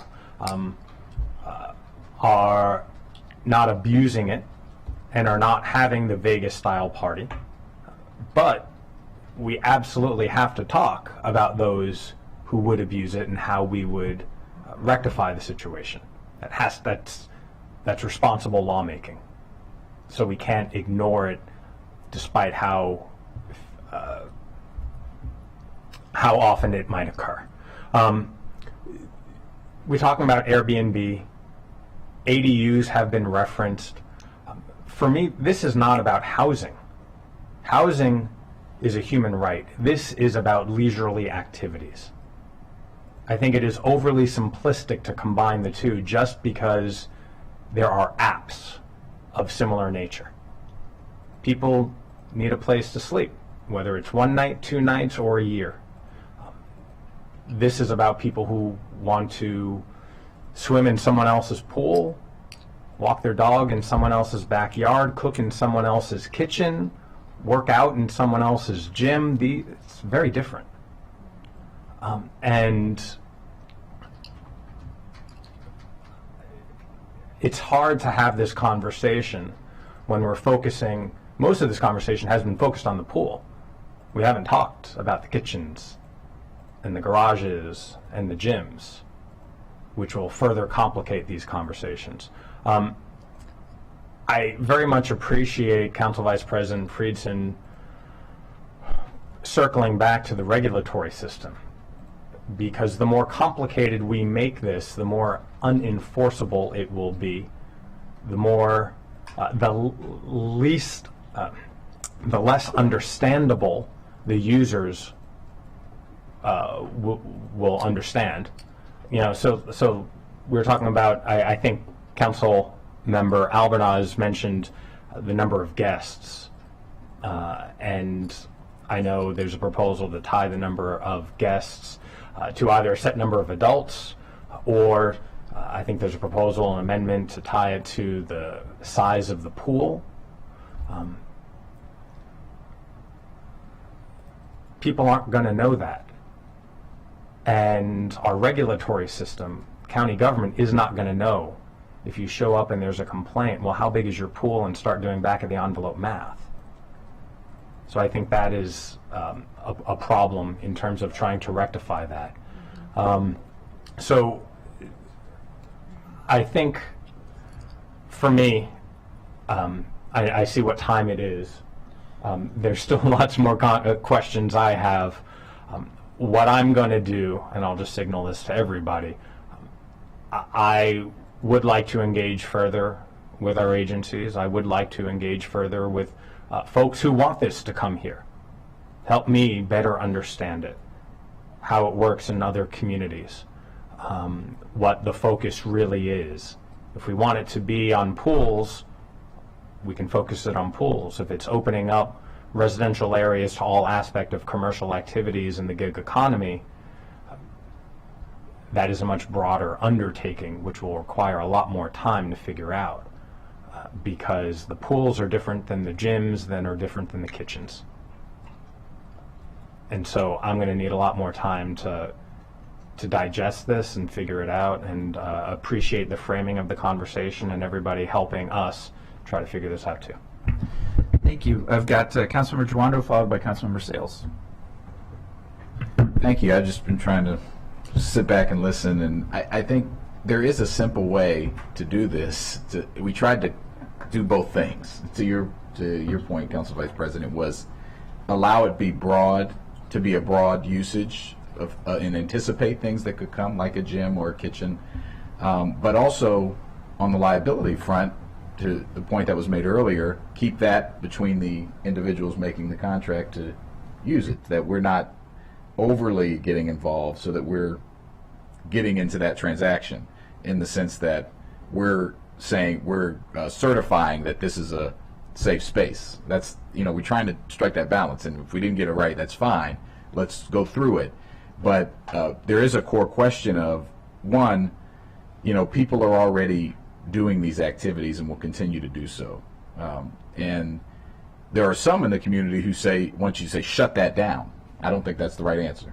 So maybe some on the council do, but we should talk about that.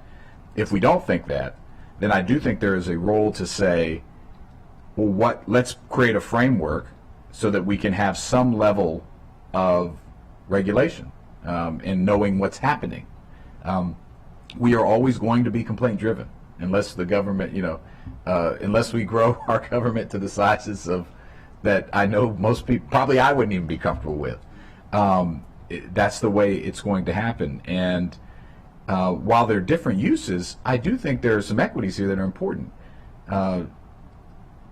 Being able to use amenities like a gym or a kitchen or a yard or a pool, there is a benefit to the public for allowing people to do that. The cost which is connected to the cost of housing. This is an expensive county to live in. We all know that, and we're working on that in many ways.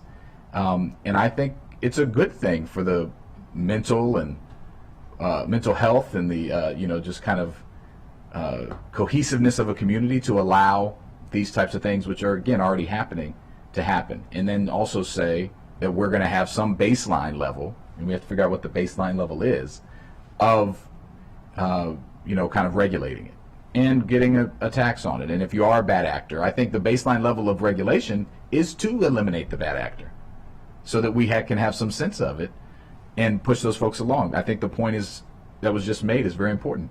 This is happening in the vast majority. We don't have DPS and DHHS coming in here saying these things are, man, that Swimply is such a problem, and that's not what we're hearing.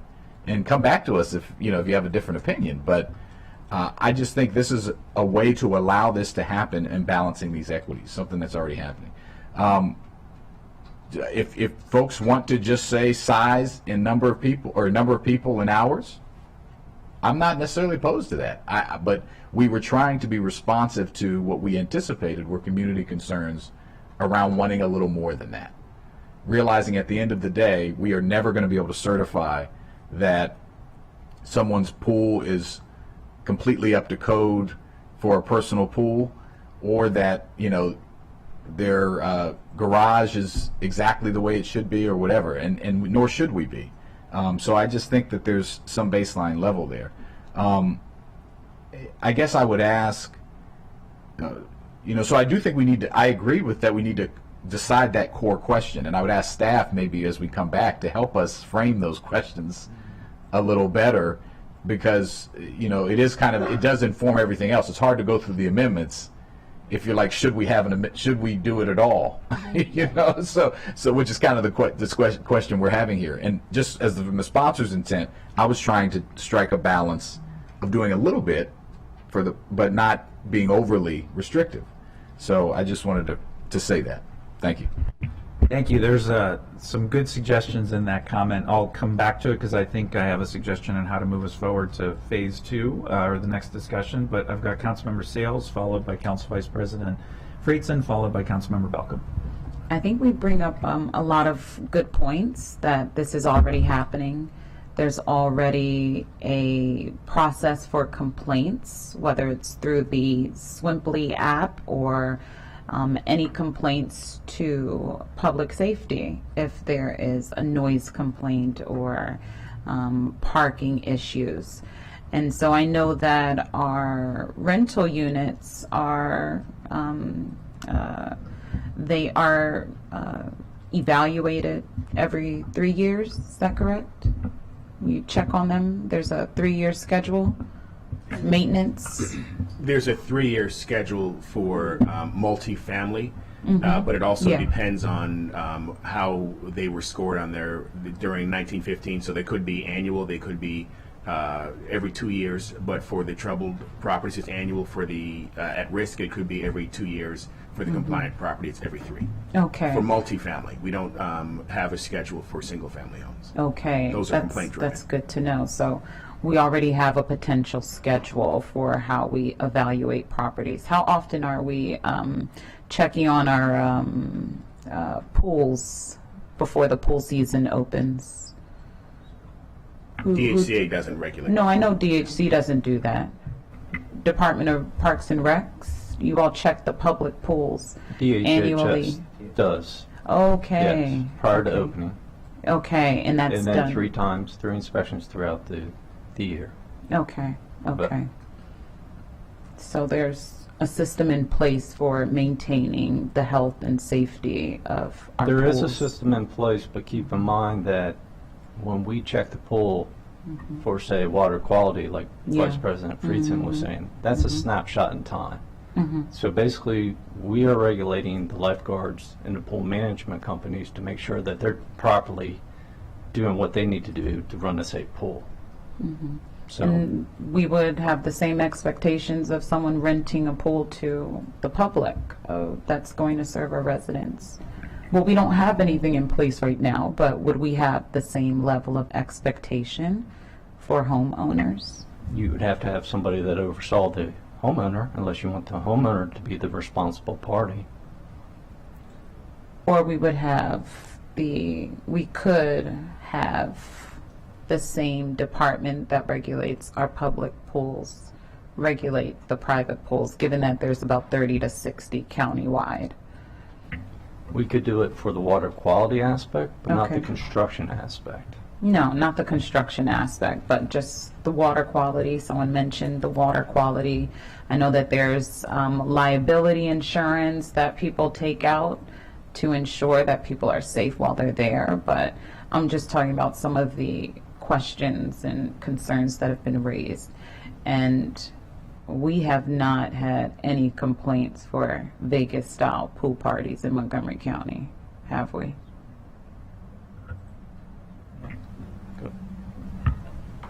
Victor Salazar, Division Chief for zoning at DPS.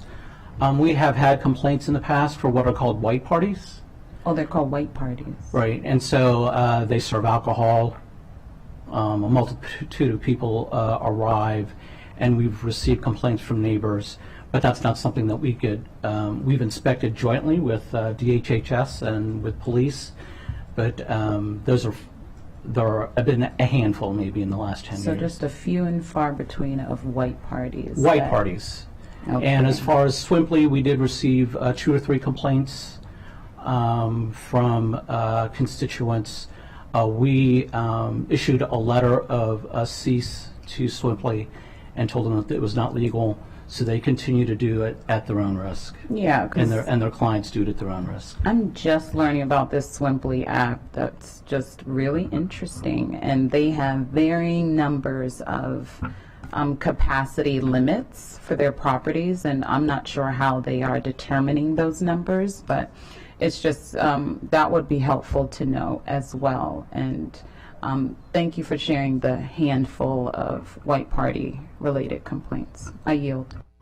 Thank you. And again, we don't know how many there are because they may have been issued through your all's department, but the police department may not necessarily report to you all what's out there. And I think it's an important question and comment and thought about the infrastructure may be in place to go out and regulate, but as a follow-up, as we discussed at the beginning, it would be good to get the capacity, literally the number of staff members, and then proposed what would be necessary from your all's perspectives on how we might try to regulate this moving forward. And we haven't even decided what exactly it is we're regulating, but we're you know, all of these things are happening in tandem here. I'll just speak from the staff perspective, and I'm talking about our inspectors and our investigators are on the street or actually receiving the phone calls. It is quite often that it takes a lot to get residents to the point where they will complain. And sometimes we will receive complaints of a landscape contractor who's been operating for 20 years, but maybe the first 5 or 10 years it was a very small operation and did not rise to the level of becoming a community nuisance. And then they complain, and then we go to satellite photographs and we find that over time, you know, a 2 or 3 truck business has become a 50 truck business, you know, and we have to take them to court. And you know, the judges are very, the legal standard for them is preponderance by the evidence. So, you know, it's whose story is more believable than whose. And you know, if our inspectors don't have good language to rely on when it comes to law that is written, then judges aren't really loath to really dive into gray areas and make a decision unless there's good law that's written. So I just wanted to add that as well. So in the context of our conversations internally, knowing that this could come to pass, we think of the residents who have been complaining to us on a variety of different things, from auto repair that's happening to businesses that are happening in their communities, and they want county agencies to go in there and mitigate those things. I would suggest that you dive deeply into the home occupation area of the zoning ordinance, because there is a lot of language in there that helps to mitigate some of those problems that residents feel when they are sitting next and living next to a person who's running a business.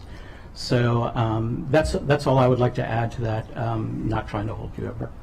No, I'm having chills thinking about some listserv conversations I've seen in my own community over the years. All right, I've got Councilmember Balcom. Yes, Councilmember Balcom, and then I have a suggestion on moving us forward. Okay, sorry, Councilmember Vice President Friedson. I've completely lost the plot in No, that's terms of right. where we Yeah. are, so I'm just going to throw a couple things out. Yeah. So I just want to clarify what is currently allowable. So all of these activities are currently allowable. For the sharing economy rental, none of it is allowed. Okay. So we have an app that lists all these. The activity is happening now, right? Yes. So is there no enforcement now? So right now the enforcement is if somebody files a complaint and DPS goes out and sees that they're operating this, then it's a zoning violation because it's a use that's not currently allowed in our code. Okay, so the violation it's not a noise violation or anything else. It's a zoning violation if that happens right now.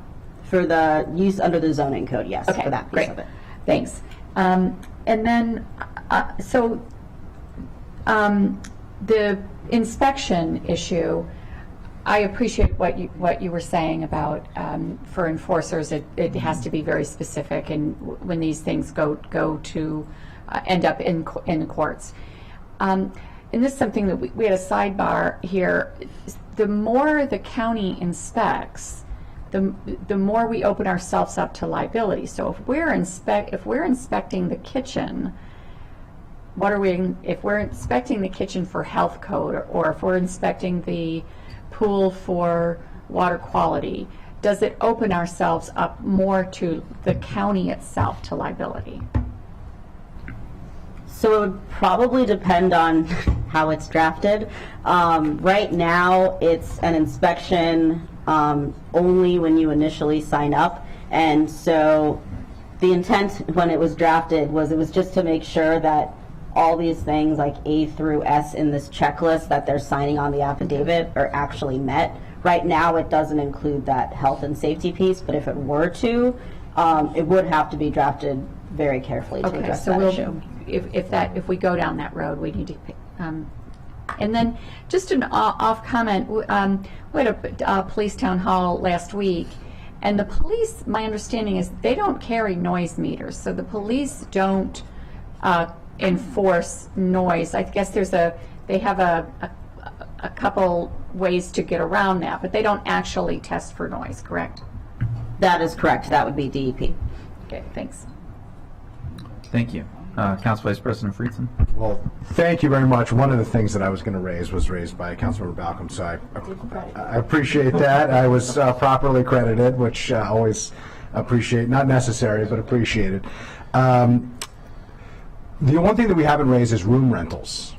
I think it's important to note, because this is kind of a combination between Airbnb, home occupation, and room rentals. Could you just state how we handle room rentals briefly right now, because I think it is important as part of this conversation. As an overnight rental of one room? Like you live in a room in somebody's house. Oh, right. So that would be, I believe that's DHCA. We don't regulate it, is my point. There is no registration, if I'm not mistaken. DHCA has a sample lease, which a property owner can get off the website that says this is what you might want to use should you want to rent out a room in your house. So, I just wanted to note that. I think it's just an interesting point. This is short term, so that's more Airbnb than room rental, but there is a dynamic there. What is the expectation in terms of registration as a business? Like, does somebody have to set up an LLC here? Who are we taxing? Are we taxing the property owner? Are we taxing a business that is located at the property? Who is? We're charging an admission and amusement tax. You'd have to be. A&A gets charged to a business. So currently, as it's working under Airbnb, the property owner / host does not have to set up an LLC. But in this case, we're going to have some type of tax regime, A&A or otherwise, if the state passes it. Would we be taxing one or multiple property owners, or would we be taxing a business? Right now, the way it's set up, it would be the property owner. That could be changed. With Airbnb, that whole taxation structure was worked out between the county and Airbnb, worked together to come up with the arrangement of how that tax money comes over. There is no similar structure set up with Swimply. Those discussions have not happened yet. And it's not just Swimply. There are other apps as well, and we're opening this up to well beyond just the app. So I think it speaks to another aspect of this, that I think there is a difference between the apps, which we can work these things out with, and the broader group. There are reasons why it was done that way related to providing more opportunities. I don't think if we're going to do this, it should be just swimming pools, because that is certainly restricting to a very limited class of people who can afford a property with a swimming pool, which is very, very expensive and only getting more expensive. But I also think there's a difference between outdoor and indoor.